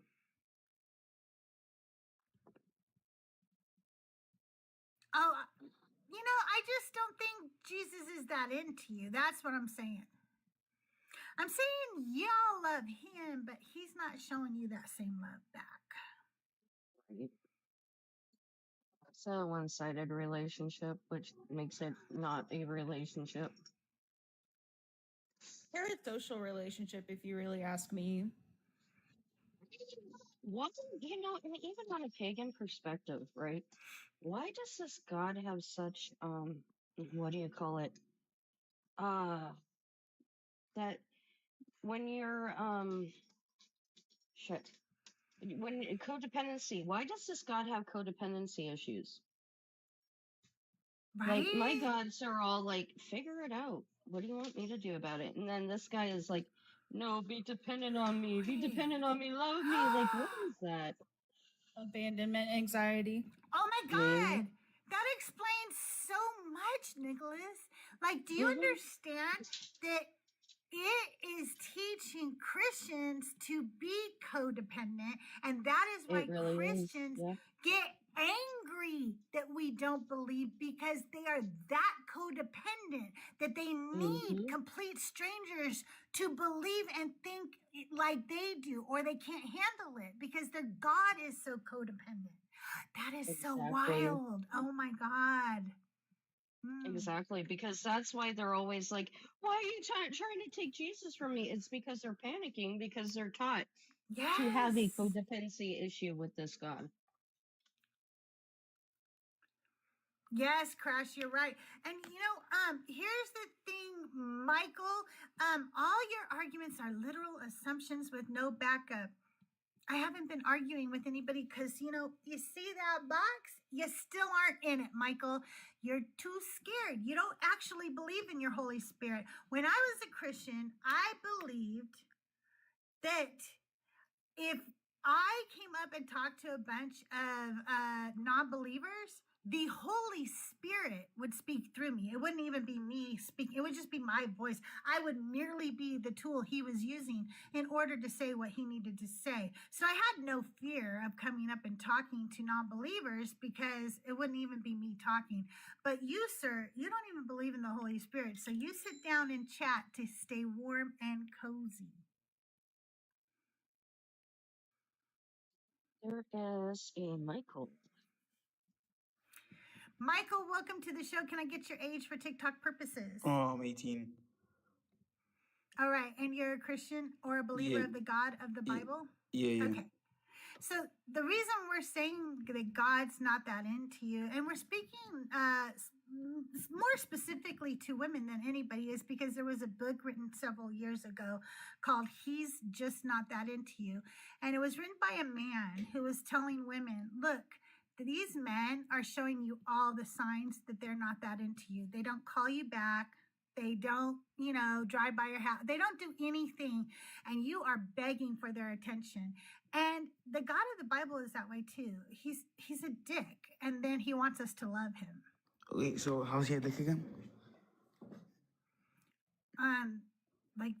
How is he not? I mean, first of all, he created everything and he made the whole system so that it would be stacked against us. That's how's he stacked against us? Well, because he created evil. He didn't have to create He didn't evil. create evil. And He when didn't he create did, evil. yes, he did. Where is it Yes, written he that he did. created He evil? tells Do you even know what evil is? Isaiah 4. Evil. Michael, one question Yeah, at a speak, time, honey. speak, Okay, my I bad, can't. Okay. Yeah, speak, speak. You asked where it is. It's Isaiah 45:7. He tells you he created evil. Okay, evil is the absence of God. God is all good. God can't create I don't evil. care what it is. He created it. So let's say you have a dark room. Is dark an actual thing, or is it just the absence of light? Actually, evil is not just the absence of God. You guys can make that claim, but evil is actual deeds. Evil is actual action that occurs. It's It's not an just action the that lack of occurs God. without. Yeah. No, it's not. You can't prove that. That's why it happens. It's in the you can't Bible. even prove God You- exists, so you you cannot. just make up- No, you make it stuff doesn't up. say that in the Bible. It's No, I don't. it You lit- haven't backed up anything you've it literally said. says I God is backed all up good. what I've said. I don't care if it says God is all good. He also created evil. He says that too, and you're just glossing over that as if that he didn't say that. And you can't define evil as the absence of God when evil is actual actions. It's a verb. I mean, like you do evil. I mean, it's action. So it's not the absence of something. It is something. And you can't prove that your God exists, so you can't prove that God is what causes evil, which means his absence, I guess, would cause evil. You couldn't prove that. Your arguments are empty and fallacious. And if you're talking, you've been muted for a while now, Pumpkin, so you have to hit the unmute before you can talk again. Oh, We okay. can't hear you. Sorry. Yeah, but you saying that when you read the verse, do you try to study it? I just want to know. Like, do you even know what take Isaiah? Hebrew. Do you take Hebrew? Because I take Hebrew. Do you? All right. You say Isaiah 45? Do you? What was it? Do you take Hebrew? Do you take Hebrew? No, but I study Okay, the so Bible. why are you asking me if I'm trying to study the Bible when you haven't even Do you want to tried have a to debate? learn Do you the want to have a language debate, or that you're just they gonna are? shout over each other? I am talking right now. You know, if we're gonna shout over each other, then you need to shut up when the host talks, because that is common etiquette on TikTok. The host starts talking, you shut up, okay? You can't come up and act like you are more superior and more educated than somebody else about the Bible when you haven't even taken a class on the language it was written in. Now, I am in the very first stages of that class, but for you to say, do you even study the Bible, when I'm literally studying the language that was written in so that I could better understand it, and you haven't? No, you don't get to act superior, sir. I read the Bible. I do a non-believers Bible study in here. I write sermons about all the women in the Bible. I am studying the original language. I have several versions of the Bible in front of me, including the Ethiopian Bible. Do you, sir? Can I speak now? Or are you Do you gonna not make me know how again? conversations work? Did Do you not you know how listen? conversations work? I really want to sorry, not Did argue. I want to you debate with you, but did you listen to a single word she said, or were you just waiting to yeah, you want me reply? to ask. She wants me to answer if I have the Ethiopian Bible. I don't. But can I say something else? That's not what I said. That wasn't what I said. That was the but, last question you just listen, said. the way a conversation works is when I stop speaking, you get to speak, and when you stop speaking, I get to speak. So you don't have to say, can I speak now? Can I talk now? You don't have to do ma'am. that. Just fucking talk. All right, ma'am. So can I explain to you? Was it Isaiah 45? No, you can't. You can't explain Isaiah 45:7 see? because you didn't know it existed until I just told you. You don't I get know to about educate Isaiah me on something 45. you didn't even know existed. I read. You do not get to educate me, sir, on a verse you didn't know existed 10 minutes ago. You've got to fucking be kidding me. You men come up here and have such a superiority complex about yourself. How dare you think you could educate me on a verse you didn't know existed? Oh, so you're done now? Okay. Again, I read. Rude kid. Hey, is your mother around by chance? How am I a rude kid? You're the No, one shouting over me. Is your mother nearby? I would like to have a discussion with her. Listen, Even if I she don't want was, his mom she'd on be here, but saying I way will worse tell you stuff than I this. would. There is a drop gift. If you guys would like, Michael dropped, there's a gift called a diamond. I just need 3 people to send a diamond. It could be 3 different people. That's okay too. There is somebody else waiting in the guest You don't want me box. to But, talk because I'm going to say the truth. so, You're going. look, I would pray for. I don't I'm care gonna if pray you for talk. you every I don't day. care if You you don't. talk. You're not going to educate. I don't I'm gonna care. say the truth. I do not care. Because I'm gonna You say guys it. quit muting him right now. Quit muting You're him right now. Quit genuinely. muting him You're right now. genuinely. Listen to me, I Michael. actually feel bad for you. Michael, You don't want me to talk because you know I'm gonna I say the don't truth. give a fuck. I do not give a fuck if you talk. Then let me talk. Let me talk. You don't want I'm me to not. talk. Did you not hear me tell them to not mute you? Oh, you're not done Did you muting? not hear me just say that? No. Okay, tell them to My stop hands are muting right me. here. How am I Did you supposed not to hear know me you're not just done say muting that? me? Did you not fucking hear me See, say? again, you're Don't not mute letting me. him. Stay Don't silent mute so him. I can talk. You don't want to stop talking. You're so. Don't fucking tell me to stay silent. See, exactly. I'm telling you. Are you Stay silent so kidding somebody me? else can talk. You don't want to stay silent so we Shut can talk. the fuck up, Again, Michael. see, I I'm telling fucking you. want you to Stop address talking so I one can speak. question I ask you. No, I'm I not going literally to because answered you it. You fucking asked me aren't. one question. The You're question was, not. do you have an Ethiopian Bible? I said, I don't have an Ethiopian Bible. And now I want to talk. You're not letting me talk. All you do is Hey, scream and shout and curse. hey, This Crystal, is not I a have debate. This is just Crystal. somebody shouting over another person. Crystal, I have an idea. My son is the same age as him. For TikTok purposes, No, is 18. No. I don't want that. I want Michael to just listen for 1 second. Just to one thing I fucking say. Michael, did you not hear me tell them to stop muting you? Now unmute and answer that question. Yeah, that right now I just heard it. I didn't know you said. I thought you were done muting. You didn't before. Okay, so you didn't hear me say it before when they were doing it. Okay, that was my question I was asking you that you kept ignoring. Well, I did, Michael. I told them, stop muting him. I want to hear him. And then you just kept yelling at me, not listening to the fact that I was trying to get it so that you could talk. And I will stop talking in a minute as long as you recognize that that's what was fucking happening. All right, thank you. I recognize it. Thank you. Now, see, now I know you're doing. All right, so can I explain to you Isaiah, or are you gonna start shouting over me? So Isaiah, the point that you talk about Isaiah. No, you're not going to explain it to me. You didn't know it existed 10 minutes ago. I read it in Arabic. I didn't know that. 18-year-old little boy explain to me something that he did not know existed 10 minutes ago. I'm not going to have you do that, If that's the case, then let's move on to something else. You don't get to do that. Move on to something else then. Move on to, because if you're not gonna let me talk about this, then move on to something else. I will move on to something else. So he created evil. He put the tree in the garden and put it in the center, okay? Right in the middle. Told 2 people who did not know whether he was good or evil, did not know whether the snake was good or evil, did not know whether disobeying was good or evil, and said, don't touch that. That in and of itself was an evil act. He's a piece of shit.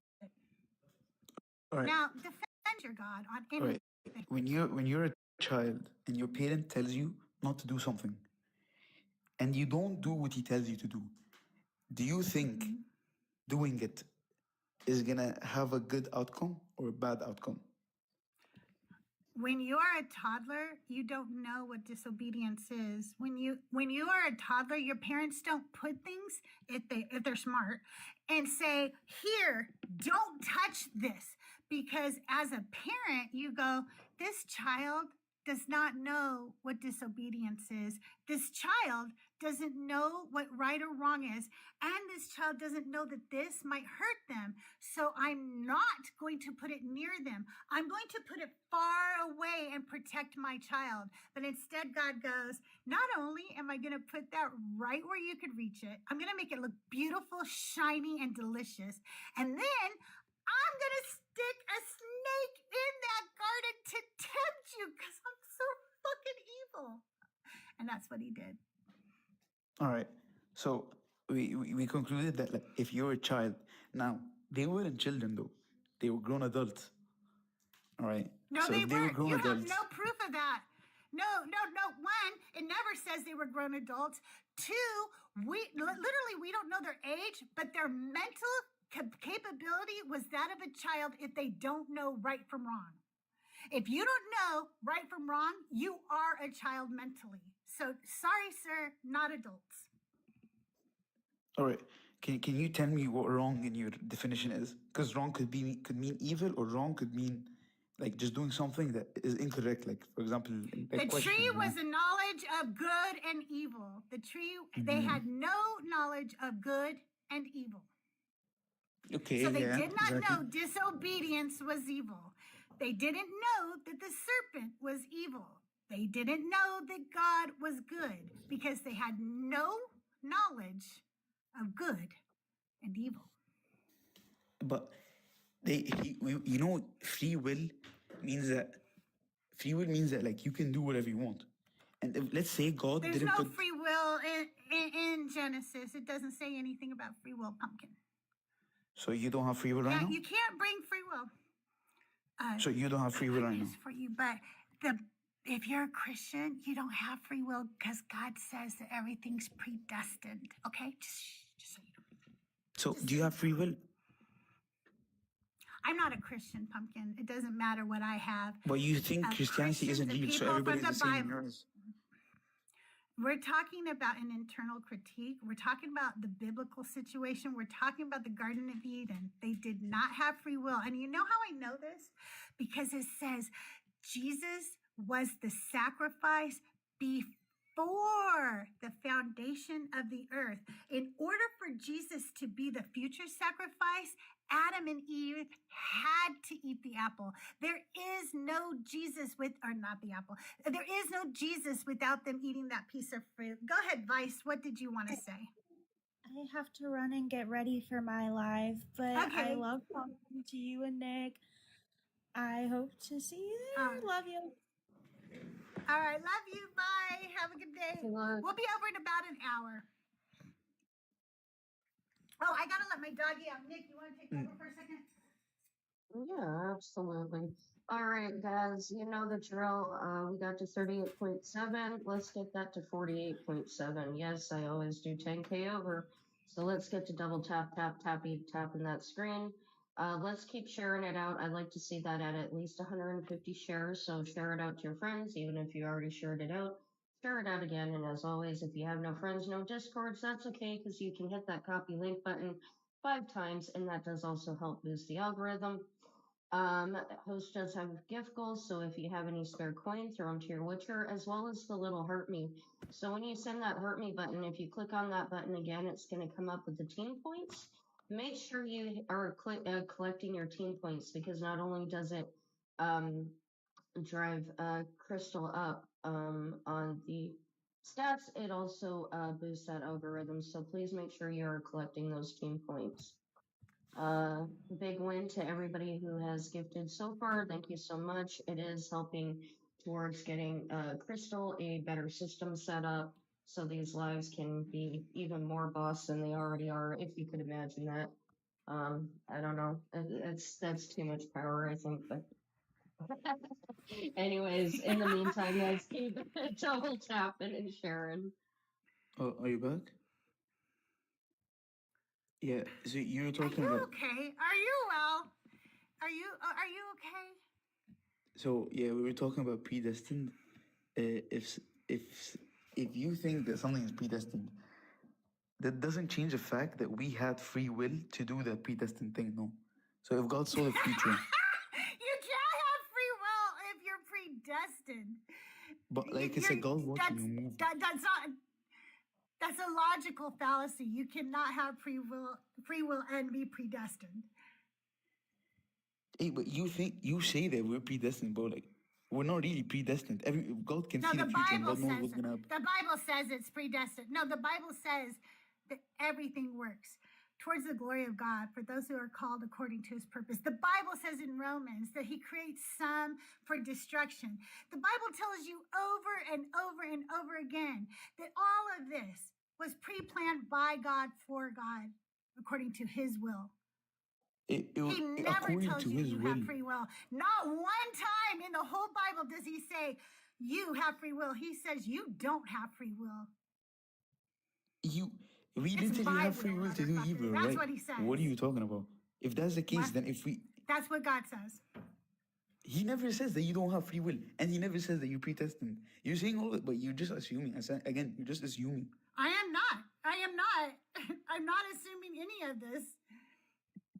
You're taking another... You're just assuming you have free will. You haven't mentioned one Bible verse since you've been up here, but I've given you Bible verses, and yet you keep telling me that I'm Because making you're claims interpreting them to without your own having ways. anything to substantiate. But you it's like- haven't brought up one fucking Bible verse because you don't know your Bible, because you're 18 years old and you haven't read it. You've been indoctrinated. You've taken the little red pill and you're running with it. Instead of using your brain, use some critical thinking and going, maybe I should fucking read this for myself. Maybe this doesn't align with what I think it says or what I want it to say. Maybe, just maybe, I'm believing fairy tales. Maybe. But you don't use critical thinking skills. All right, can I ask you something? What do you believe in? I don't. I don't just believe in things. I'm an atheist. Do you know what that is? A what? Atheist. IG. Do you know what that is? No. I think that nobody knows what a God is. Everybody has a different idea of what a God is. There's no definitive definition for a God, let alone the God. And because of that, I think it's all made up bullshit, and I don't really think that it's something to believe in. Because, like, what even is a God? Okay, so how do we start? Like, how do we begin? I don't know that I will ever know that answer before I die, but I also don't care because it doesn't have any bearing on my day-to-day life. I believe that science has the best answers so far. I don't believe that we know 100%, and I think that they're willing to say that. But I think it's more honest to say that we are not absolutely sure than it is to say that some fucking bodiless fucking mind up in the sky said something and poof, we were created out of nothing. That doesn't make sense. So, but we're basic. If that's your logic, like there's no God, there's nothing that created us, then we basically came out of nothing. Because you can't say they've been here. Like we're not in a circle. No, I believe that time, space, and matter are eternal. I don't believe that we started out of nothing. I just think that things have always existed and they change, they evolve. The universe expands, it contracts. Things in throughout the universe change over time, and we're just one small little blip in all of that. Seriously? And your argument is that there's no God. You think that we just existed since you think a God did? You think a bodiless God did, and you're acting shocked that I believe the universe did when some of the greatest minds in the world agree with me, and you're acting seriously? Seriously? That's what you think? Seriously? A lot of other greatest minds also believe. Do you think that's a good argument for what I just said? Do you think that was a good argument for what I just said? Do you think saying seriously 10 times was a good argument for what I just said? You said I don't have any substance, sir. You don't have any substance. Again, you have zero. You know, a lot of other great minds also believe in God, right? I don't really give a fuck. Exactly. See, you don't care. There's a problem is that you don't care. I didn't go seriously when you said what you said. I didn't act disrespectful or condescending to you. You were laughing at me. Until you were a condescending prick. You were laughing at me. Prick, and you were laughing at me before I was condescending. What are you talking about? I did not. You're a fucking liar. You were laughing at me. You joking. God, you are such a fucking liar. You were laughing at me. You were literally you were laughing at my face. I never laughed at your face. I was just saying that you were just shouting at me. Then you started laughing at my face earlier. Oh my God, you are such a liar. Hey, Nicholas, what do you got to say?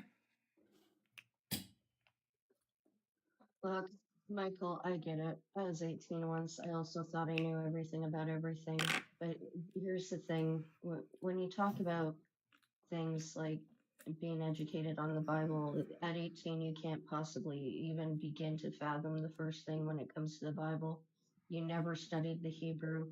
You never studied the Tanakh, the Old Testament, under the lens of actual Jewish people, and you've probably definitely haven't even read the New Testament in full and actually understood all of the concepts that go into it, because it is a very complex book that you can't just read at face value. So here's the thing. I'm actually a biblical student. I am actually going to college full time because I have a goal of becoming a biblical scholar. I'm 40 years old. I thought I knew the Bible, and going to college, I realized I knew jack shit about it. Jack shit. I thought I knew it, but I didn't, because that's how complex this book is. So when you come on to panels with atheists or pagans or non-believers, right, and you try to think that you have some authority on this book at 18 years old when you've barely even cracked the spine on it, it's ridiculousness. And it just makes you look bad. It makes Christianity look bad. Now, I don't know your situation. I don't know if you were raised in this belief system or if it's new, because there seems to be a whole lot of people in the 2500 crew cropping up all of a sudden claiming that they're either Eastern Orthodox or Catholic. But you don't, I can tell you, I can promise you, as someone who is 18 once, you don't know jack shit about the Bible. All right, So, I'll come back in a couple of days then. no, it's a lifetime. It's a lifetime study. It's not a couple of days study. Michael. It's a lifetime. Michael. Yeah. Michael, which book of Isaiah is Isaiah 45? Oh, Isaiah. What? Yeah, which book of Isaiah is Isaiah 45? Isaiah is its own Bible, no? It's its own book, sorry. That when you can answer my question, then you can come back. Because the fact that you don't know that Isaiah is not just one book tells me you haven't studied Isaiah 45. How the fuck dare you try to teach me what Isaiah 45 is when you didn't know 10 minutes ago the verse I was quoting, and you don't even know what Deuteronomy Isaiah is? How fucking dare you? Men are so fucking narcissistic, I swear to God. To come about 18 years old with that much, Musa, can I get your age for TikTok purposes? No? Okay. You had a lot to say in chat. It's weird that you don't want to say it to my face. Yeah, he got real disrespectful with me. He wanted to come up and cry because you were yelling at Michael. That's why he wanted to come up. So now that Michael is gone, he probably needs to know. Wait. Michael thinks I'm making it up about Deuteronomy Isaiah. You guys, Michael just said, again, you're making stuff up. At 18 years old. 18. And he's going to tell people like, oh, you're making stuff up without even doing a quick Google search. Without going, hey, why did this lady just ask me which book of Isaiah? Isn't there only one book of Isaiah? And then maybe if he would have just done that quick Google search, he wouldn't look so stupid in chat right now. Michael, stop, pumpkin. You're really embarrassing yourself, okay? It literally is a 3-parter book. There's 3 books in one, and the fact that you don't even get that, Michael, is just proves everything I said to you. You don't know jack shit about this book, and you never will.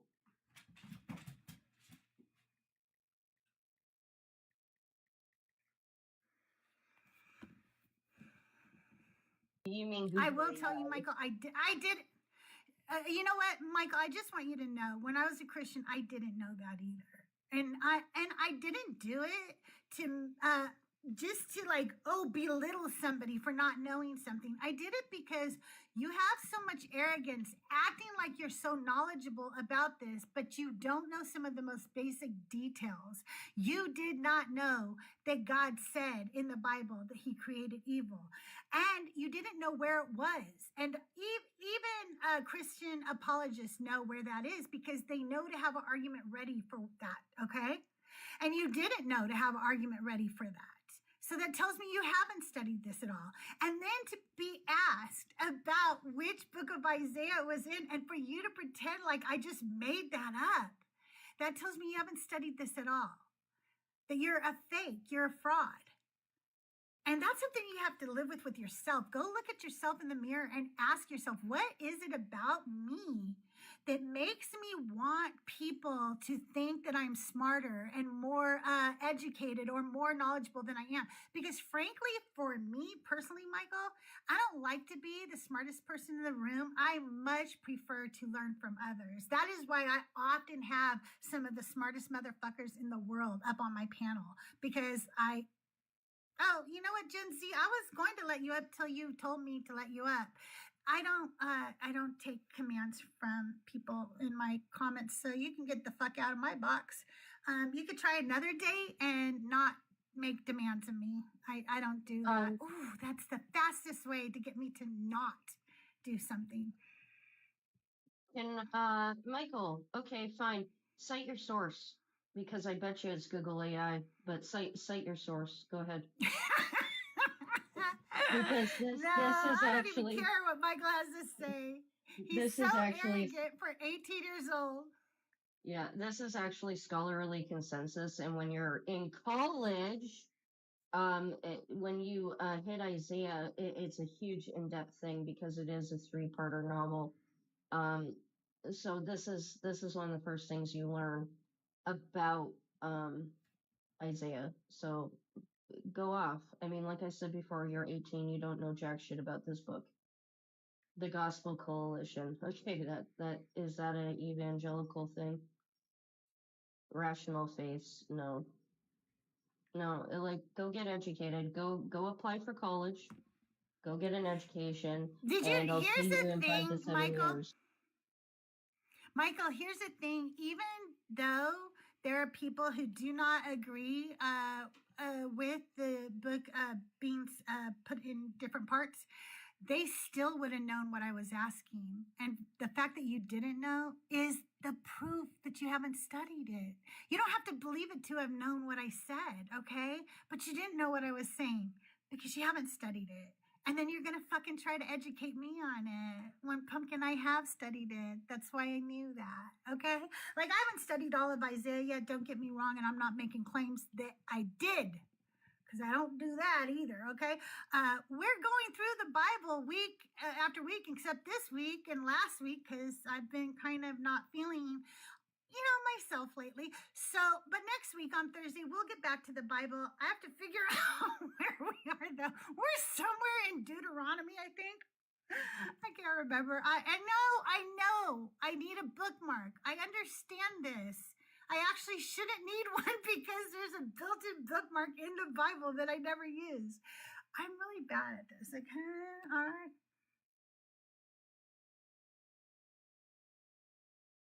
Jesus did lie. Oh my God, Michael. Jesus lied more than once. Jesus had his people steal donkeys for him. Jesus did a lot of horrible stuff, Michael. Okay.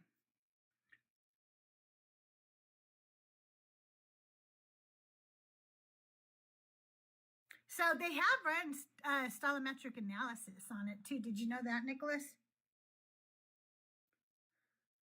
Studies consistently find that different vocabulary patterns, different phrase repetitions, and different sentence rhythms from chapters 1 through 39 to 40 through 66. Chapters 40 through 55 cluster together their own voice. It's very consistent internally, distinct from earlier chapters. It's got a strong poetic style. and then chapters 56 or 66 shift again. So they have run stilometry on it, as well as other things that lead most scholars to believe that these were not all written at the same time, and the different authors worked on the book. So that's just the truth of what it is, Michael. I can't make Isaiah something it's not. I don't know. I just felt like singing.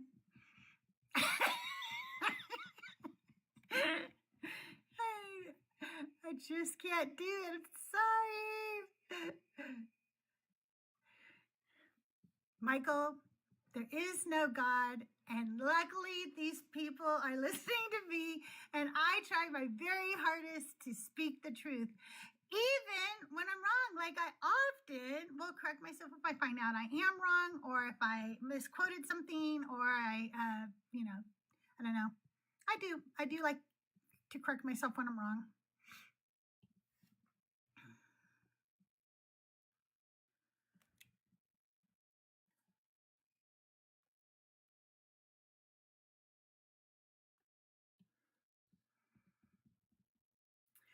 What does love your enemies or give to the poor or fasting abuse?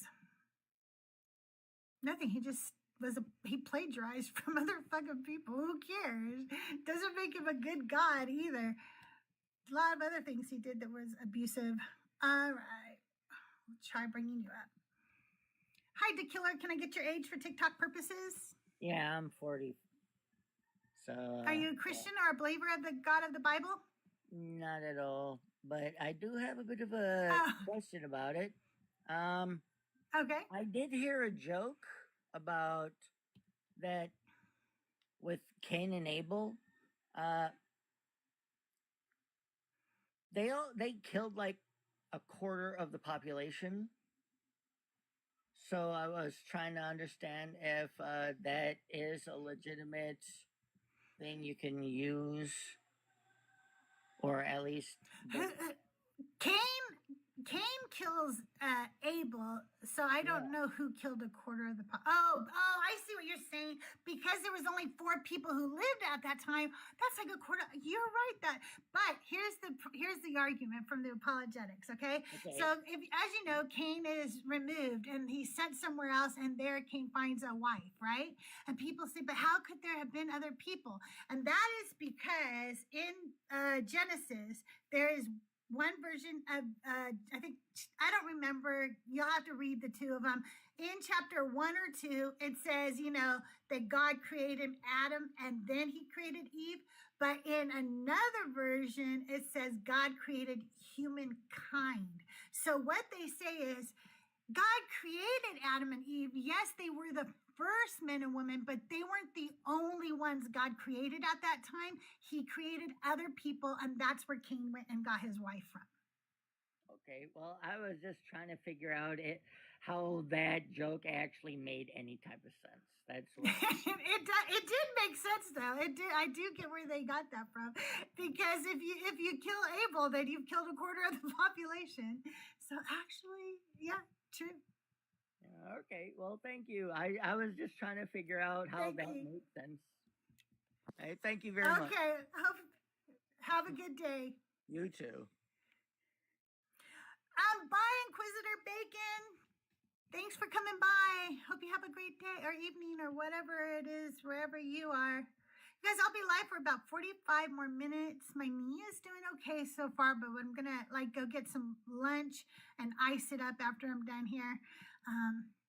And then I will work on getting today's episode out for you. By the way, the episode that's going to drop tonight on Auntie Sermons is Hagar the Victim.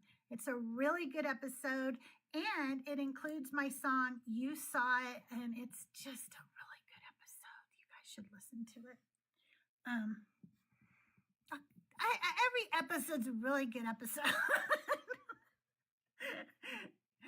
Every Auntie Sermon's a good Auntie Sermon. And if you guys don't know, we have a new name for my my followers. You guys are my nibblings. I really like that because nibblings is the gender-free word for nieces and nephews. And since I'm your auntie, you are my nibblings.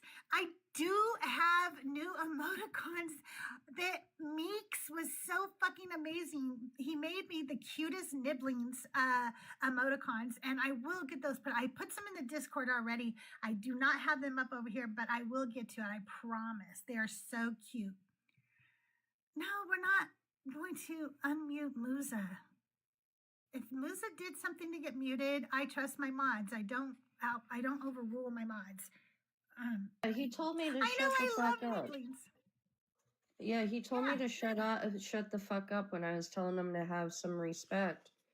And I just, like I said, okay, and then I muted him and I said, okay, well, I guess I'm gonna have to parent you, seeing as your parents didn't.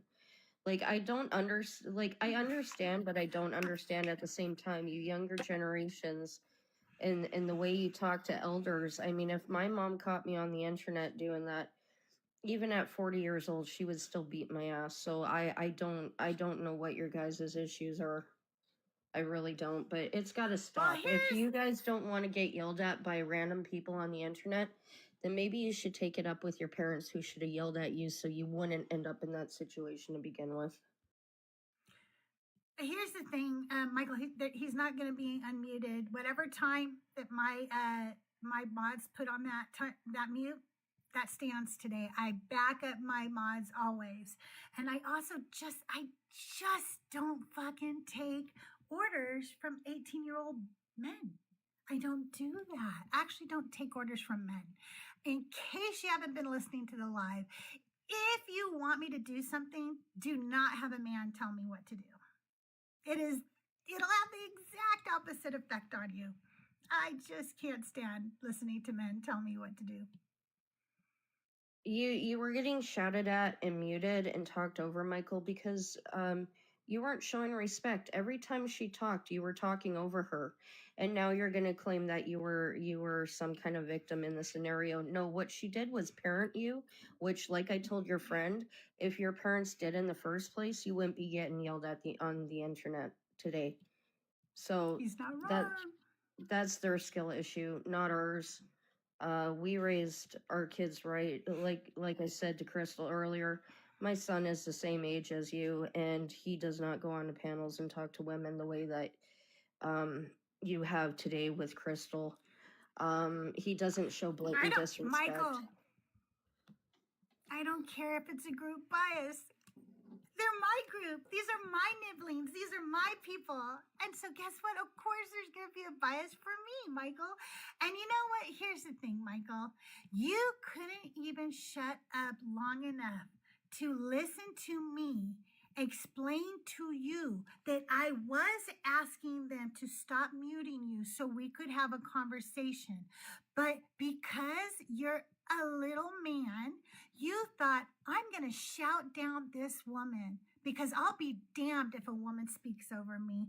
But Michael, baby boy, listen, I'm going to hold your hand while I say this. This is my fucking platform.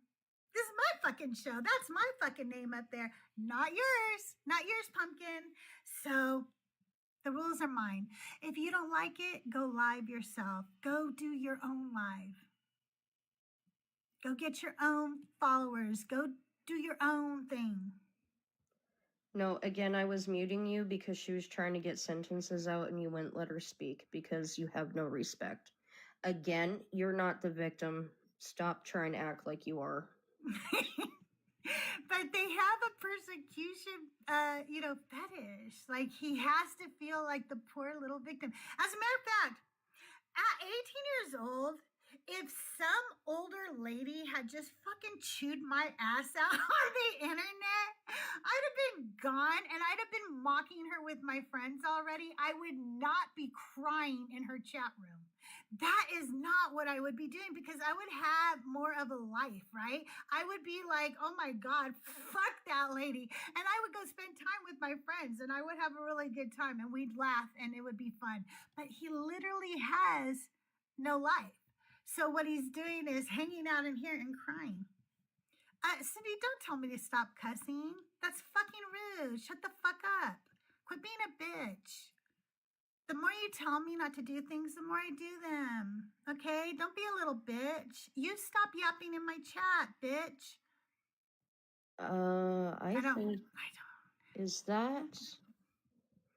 I think Cindy is that other dude's old profile.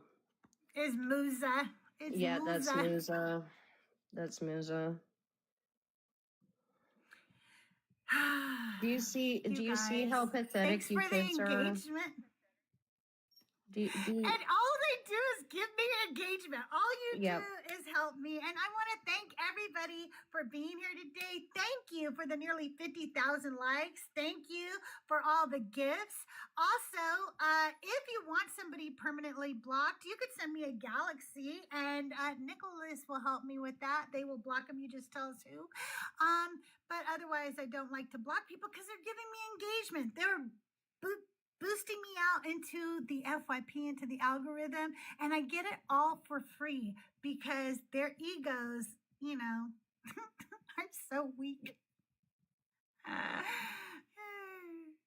Oh, Cindy has to go now. Though, Nick, can you take care of Cindy? Because then they had to go and use a slur.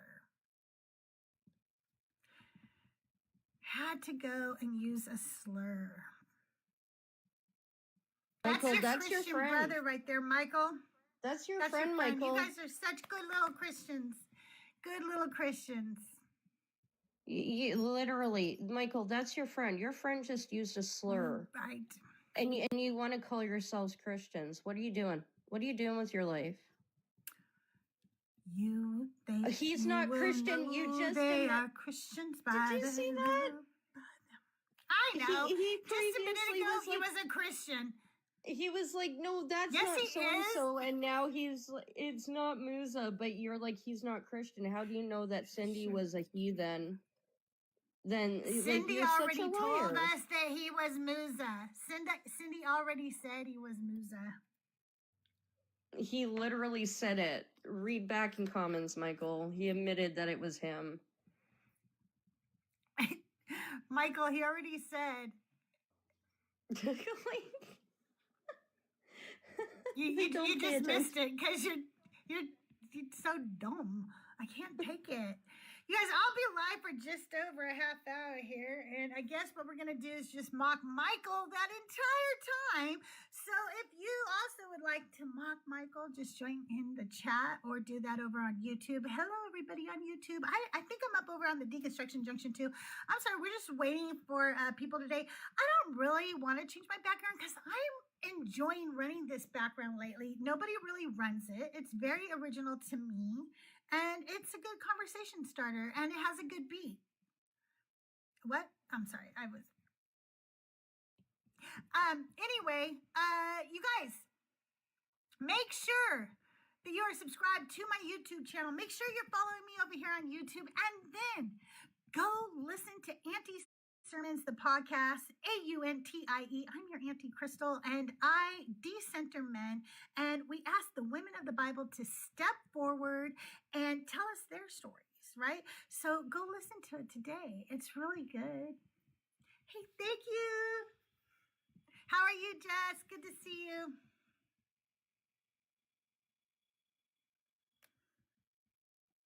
You ready, Nick? Hey, Catholicism, how are you today? I'm doing great. How about you guys? All right, can I get your age for TikTok purposes? I'm 19. Okay, and I take it you're a Catholic. Yes, ma'am. All right.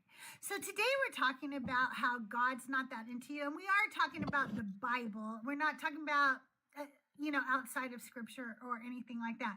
We're talking about how he is portrayed in the Bible, because there was this book written a few years back called He's Just Not That Into You. And a man wrote that book for women saying, look it, men are showing you they're not that into you. They're showing you by the way they treat you, they talk to you, the way they don't call you back, they don't answer you, and you're sitting here like begging for their attention when they're showing you they're not that into you. And that's kind of like this God. He just, especially for women, he's just really not into us. What do you think? I would just have to reject that, of course, because it would it'd be contrary to my belief. As a Catholic, you have to believe that God is all loving. So I believe that God is all loving. I believe that He is most gracious. Even when we reject Him most, He will always be there. So I don't understand how that happens. Could you point to the scripture? No, he won't. If we reject him, he's going to damn us to hell. So no, he won't always be there. He's not even going to stop for a minute and go, wait a minute, Crystal. Wait, I know you didn't believe in me, but I love you so much. Here I am. Here I am. I'm real. Nope, he doesn't do that. He gives you what you wish for. Is that the creative camper? Let me know. Was that to drop? Just let me know. He gives me what I wish for. He gives me what I wish for. Did you just say God gives you what you wish for? Yes, He gives you what you wish for. He gives you free will. So you're telling me babies born with Harlequin disease wish for that? Of course, that's funny. No, of course not. Of course not. Okay, so God doesn't give you what you wish for. That is just a ridiculous thought-stopping cliche, if you will, okay? Let's look at what he actually is in the Bible. Let's look at what he's telling you he is in the Bible and quit pretending that just because... Listen, anybody can go around and say, I'm the smartest man in the world. That doesn't make them the smartest man in the world. God can say, I am all-loving. But if his actions don't show that he's all loving, then he's just a liar. Okay, show me where God is not all loving. Okay, when he tells women that they are less than men. God makes it clear that women have the same moral worth as men, but women and men have two separate natures, and there are parts in the Bible where men have the higher authority because they're in the authoritative leadership position. I do not give a fuck. You can say all the excuses you want. That's not all loving. Are you a parent? No, I'm 19. Okay. Well, lots of 19-year-olds are parents. I hate to tell you that. I am a parent, okay? Okay. And I cannot look at 3 children and tell them, I love you all equally. But you are my chosen, and you are above her, and you are above her. Because that's not equal. That's not loving. That's and not when what you God's tell doing. women, and then when you tell women that they are actually valued less monetarily by 20 shekels, you are telling them that you love them less. When you tell their fathers you can sell your daughters into slavery, you are telling those women that you love them less. When you allow one of the tribes of Israel to throw a woman out to be raped by a mob of people and then cut her body into 12 pieces and send her body parts out to the 12 tribes of Israel, you are showing women you love them less. Can you pick something and stick to it? You. Can you pick something and stick to it, and we can discuss it? You can't just ask just 20 questions and then overwhelm me. She I didn't was ask giving any you questions. examples. Well, I didn't ask any questions. Well, you can't just state 20. You can't just state 20 positions all at once and expect me to have a. Hey, Catholic, do you know what the fruits of the Spirit are? Oh, here's another statement that we're going to get into. Do you know what the fruits of the Spirit are? I know. This is also for Judge in the comments section. Do you know what the fruits of the Spirit are? I know a few of the fruits of the Spirit. I don't know the exact amount of the fruits of the Spirit. Can you show them? Can you show them, please, when you're up on this panel? You asked for Which one did examples. I She violate? gave Here's the you thing. patience, mostly patience. I mean, it's impossible to have a conversation whenever you're saying 20 things at once. Okay, first of all, I said 3 things. I'm sorry that 3 was a big number for you. And second of all, all you had to do was No, I didn't. But all you had to do when I was done was say, can we take one of those at a time? And I would have been happy to go back over one of them at a time. Well, let's do that one at a time. You don't then. have to be a dick. You don't have to be a dick. I'm not being. Okay, women are worth 20 shekels less than men for no reason. Where is that in scripture, and is that what is the context of that? Is that of the practice, or is God commanding that is the worth of the woman and man, or is that God describing the practice? How much? Do you want the answer, or do you just want to keep talking over? You can't ask 20 questions, Catholic. You can't do that. One question at a time, Catholic. No problem.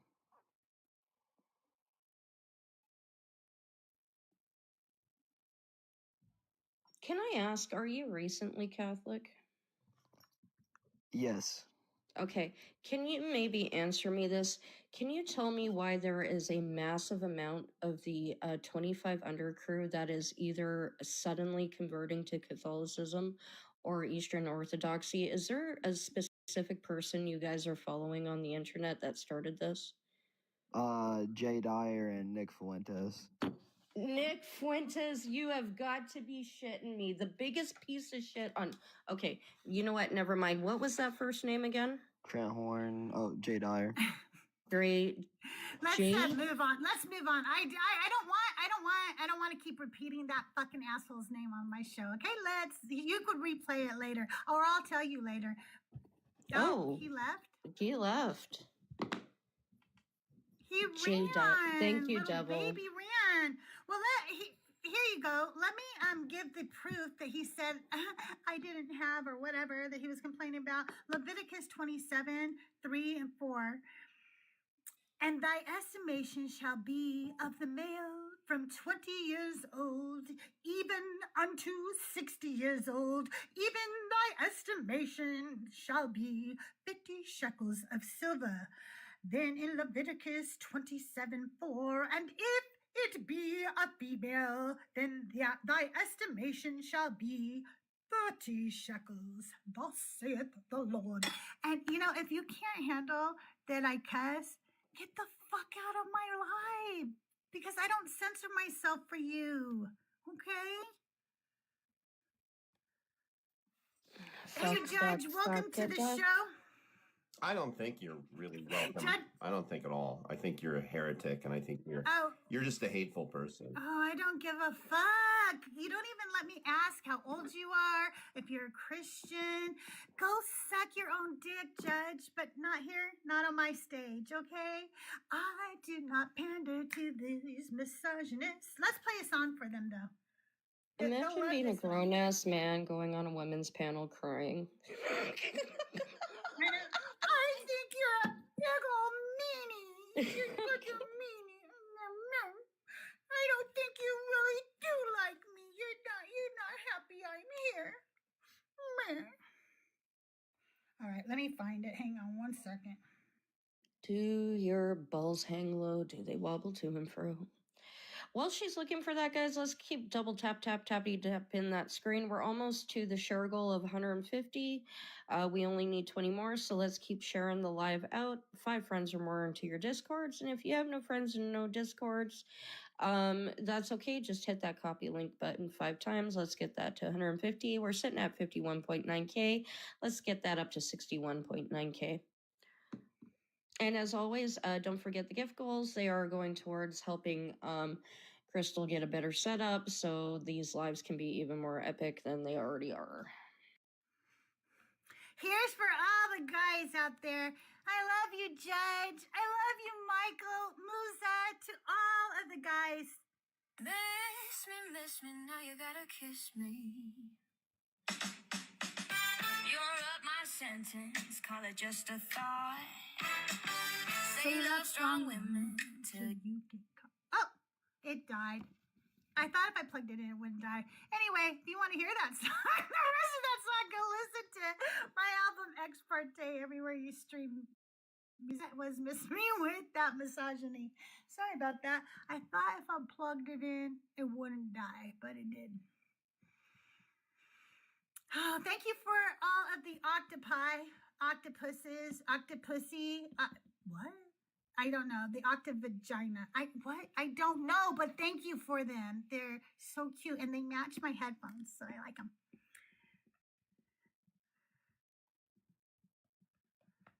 We've had some characters today. Nicholas, like, we've had some characters. Oh my gods, really? I'm gonna have to look up some of these names because now I finally got one of these kids to give names.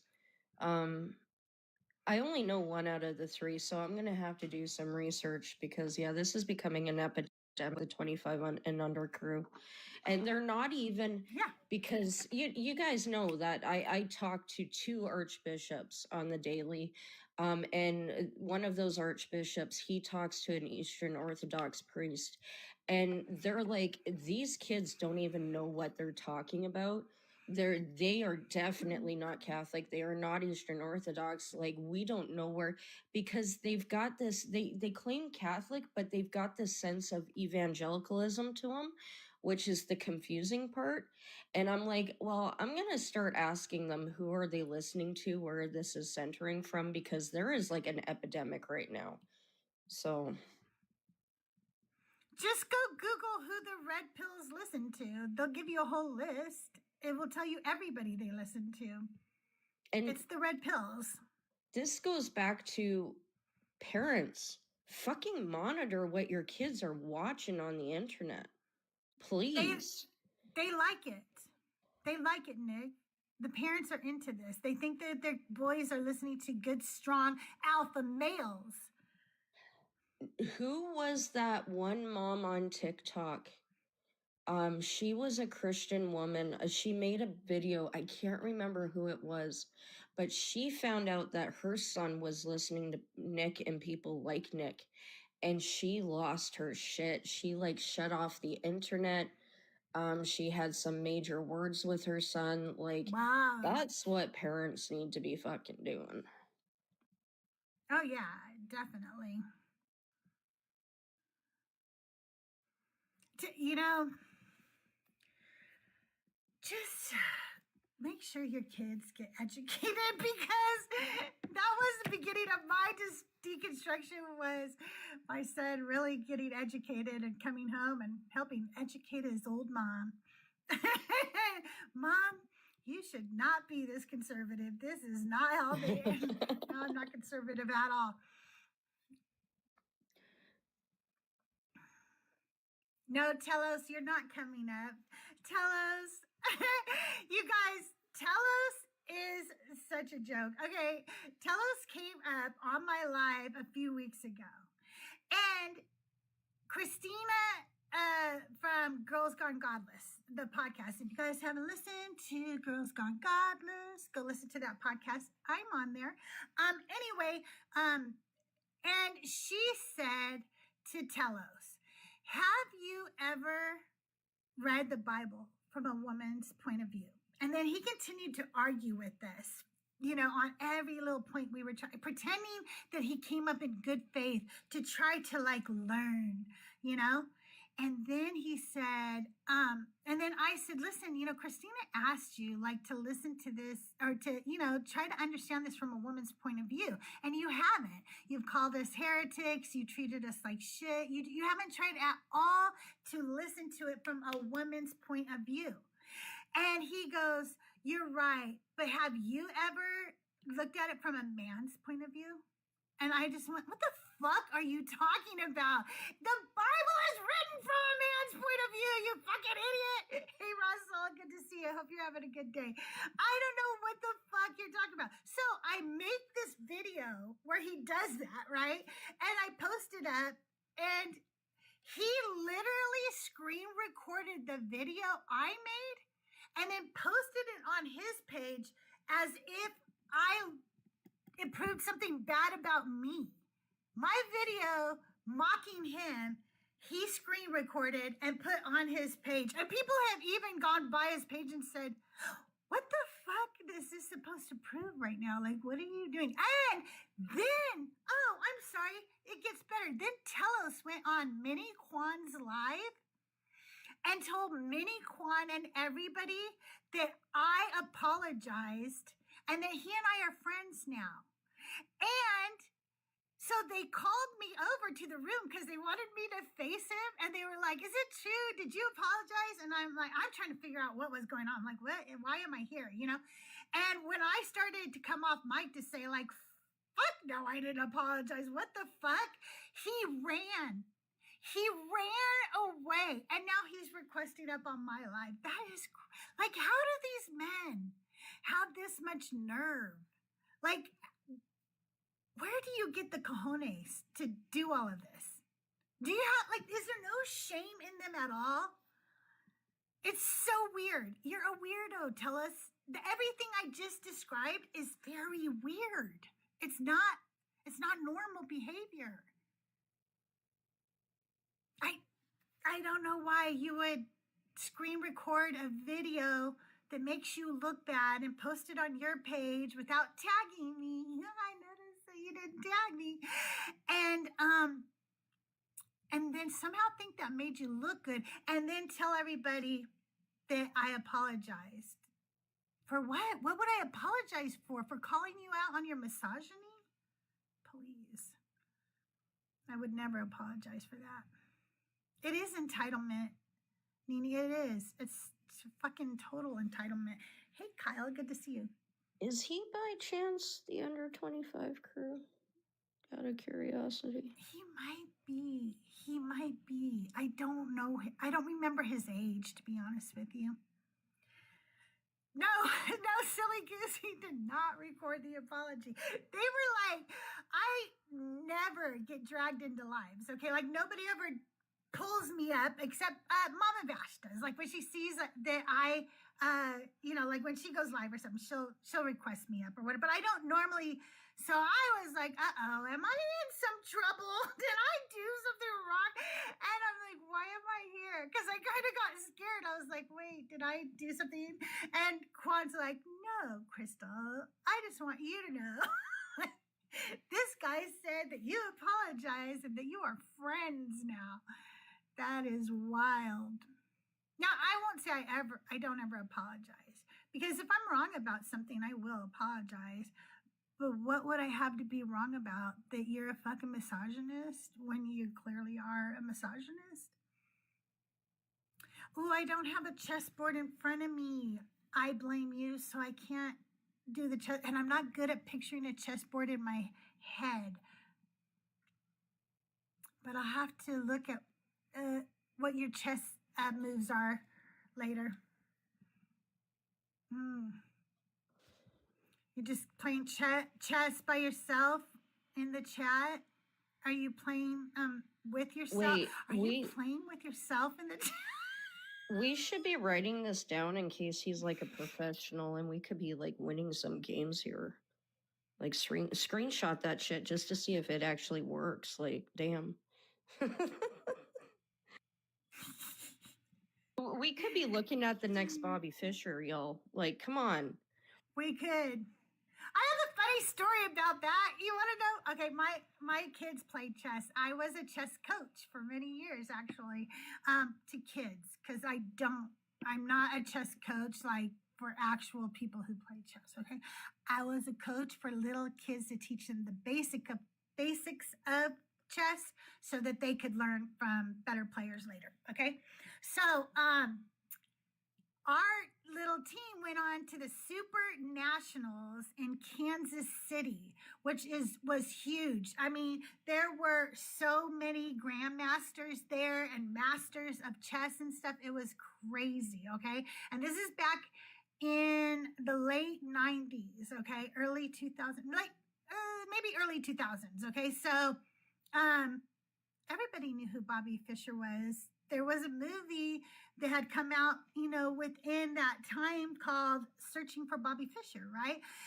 Anyway, I said to the newspaper, you never know who's going to be the next Bobby Fischer. And the newspaper quoted me as saying,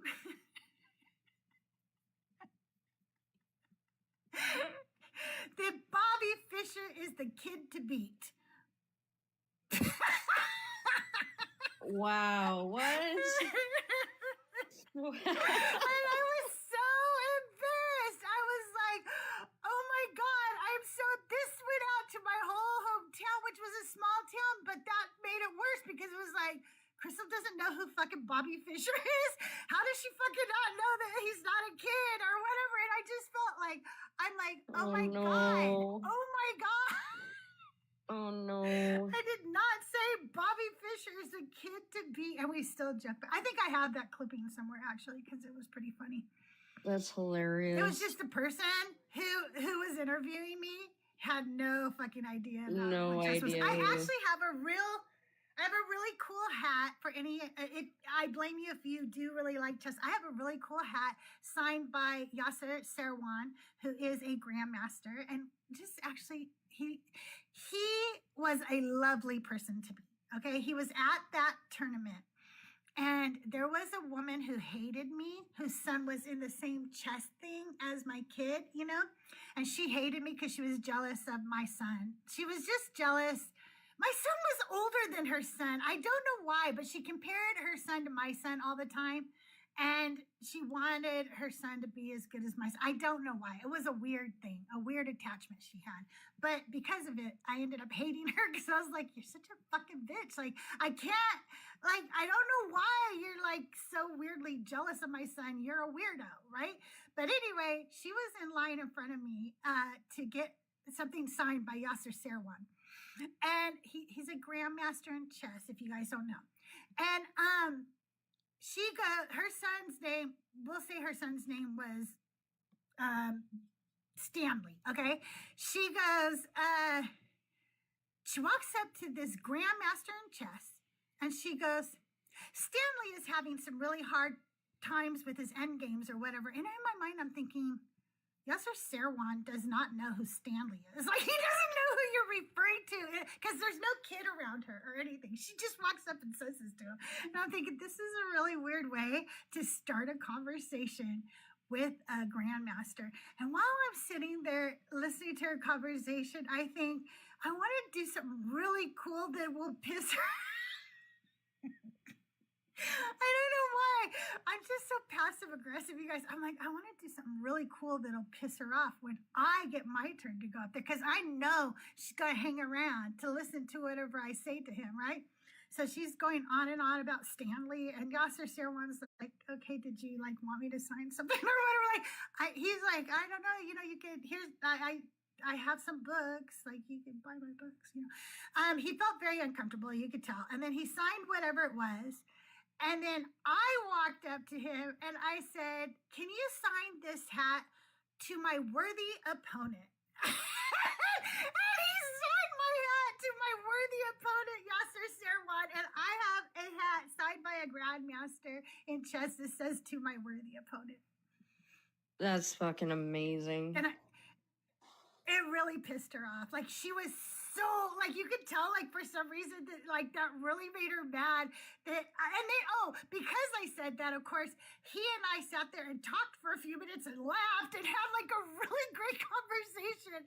And she was, like, you know, just fuming. And I don't know why I knew that me doing something like that would piss her off, but I just had to get under her skin. It was just, and now I have a really cool hat and a real cool story too. I'm like, yay, I have a hat that says I'm a worthy opponent. I bet you live rent free in her head. A worthy opponent. I bet you live rent free in her head even today. I'm very sure I do. I love living rent free in people's I have heads. Blue Sky, but I haven't posted there yet, Sweet Pea. I don't know much about it. I haven't really posted much. Do you post them on Blue Sky? I do not. I have an account, but I don't. I haven't really played that yet. Isn't that the one that's supposed to be like Twitter but isn't? Is that the one I'm thinking of? Yeah. Oh man, I was thinking this was something. I have to find this box for you guys. One day, this week, I'll show you guys something cool. My father-in-law worked on the Apollo missions. And he was an engineer on the Apollo missions at Cape Canaveral before we landed on the moon. And so he helped, build the rockets that took us to the moon. And after they closed it all down, there were these books that they had that the engineers would leave for the next, they had people who worked during the day and people who worked the next shift or whatever, okay? So it was kind of like just a notebook, but they're hardcover. Kind of like a ledger or something, right? And any notes or something they wanted the next person who was working on something to know, they would leave it in the note. Anyway, I have all those books from the Apollo missions. And there's some really cool historical things in them. And so I thought it'd be fun one day, because of all the cool stuff going on with Artemis and stuff, if I showed you guys some of what are in the books and what the books look like. They're mostly boring, not gonna lie. They were actual engineers who were just engineering. And so sometimes the notes are funny. Like they'll say, leave the next page blank. That's the whole note. And then the next page is blank. And I don't know if they're fucking with each other or what they're doing. But there's just, sometimes it appears to be there's some jokes and stuff in it to each other or whatever. But there also were pictures that were stapled inside, and I don't remember. There's other things that were in there.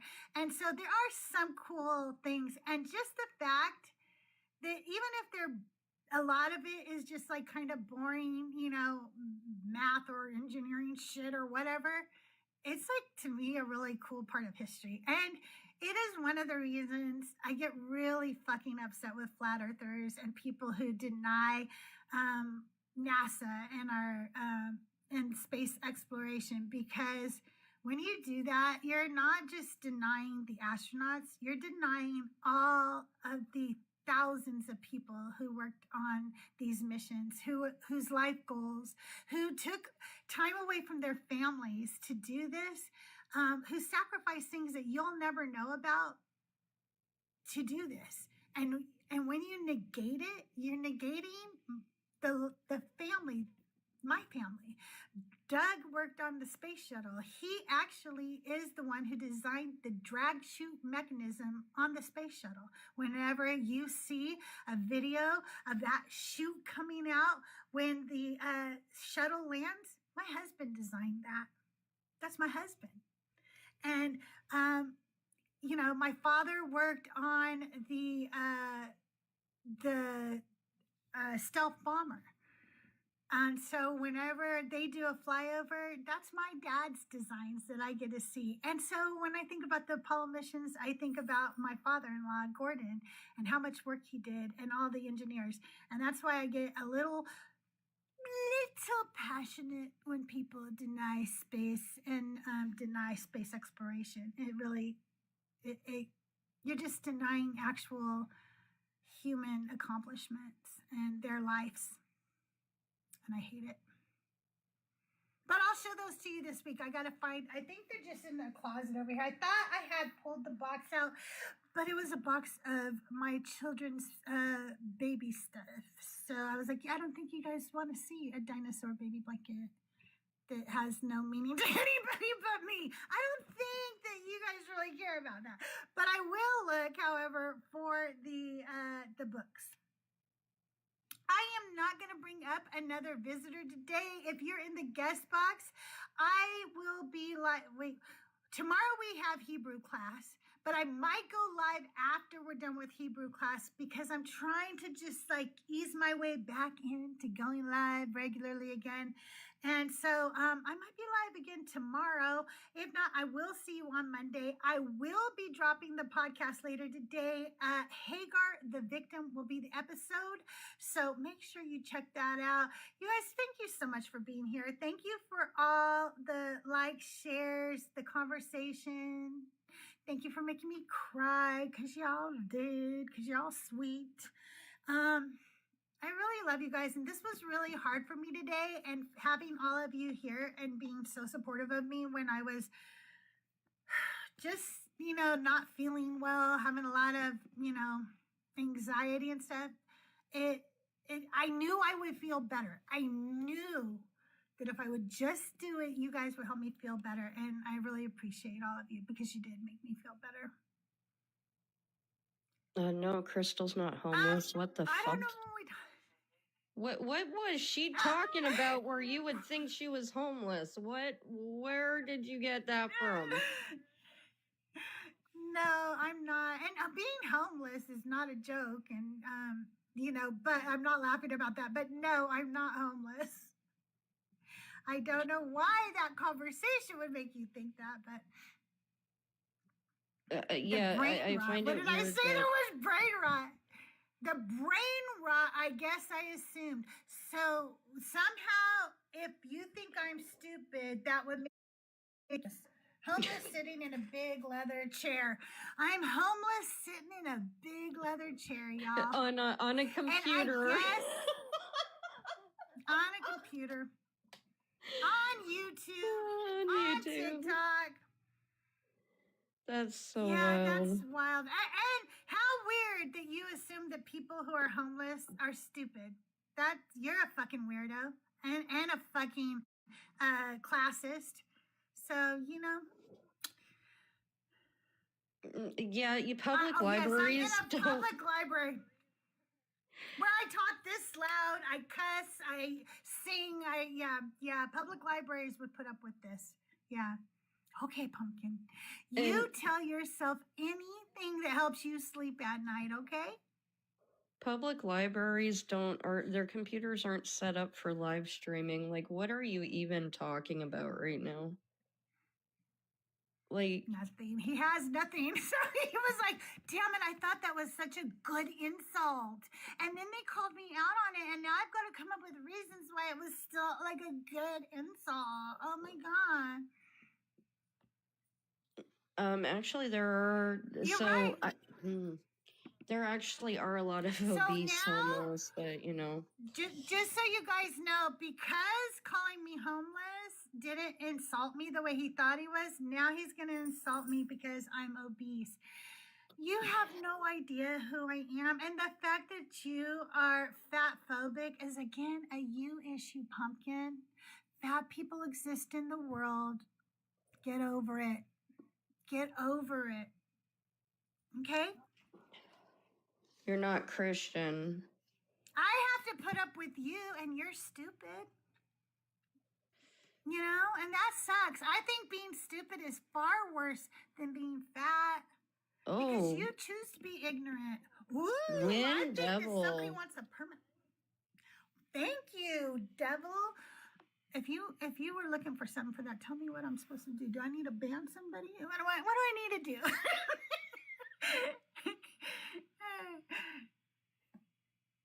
All right, you guys, we're going to close it up for today. I see I have people waiting in the guest box. Join me tomorrow after Hebrew class. We have Hebrew class tomorrow in my Discord. Join us there at, I think it's 11 a.m. tomorrow. I will put it in the Discord. I'll check with Rav and make sure I have the right time, and I will put it in the Discord. But I want to thank everybody for being here. Nicholas, thank you for being here. I love you. And thank you, Vice, for being here earlier. Everybody, go. If Vice is still alive, go raid Vice. If not, wherever you go say CrystalJae raid. Oh, thank you, Pitchy. Silly Goose, thank you so much. Thank you, everybody. It was such a big, warm welcome back. Sweet Pea, thank you so much, everybody. Have a great day. I will see you around the mean streets of TikTok and YouTube. Bye, everybody. Bye. I never can do the smooth exit. I just can't. Why doesn't it work?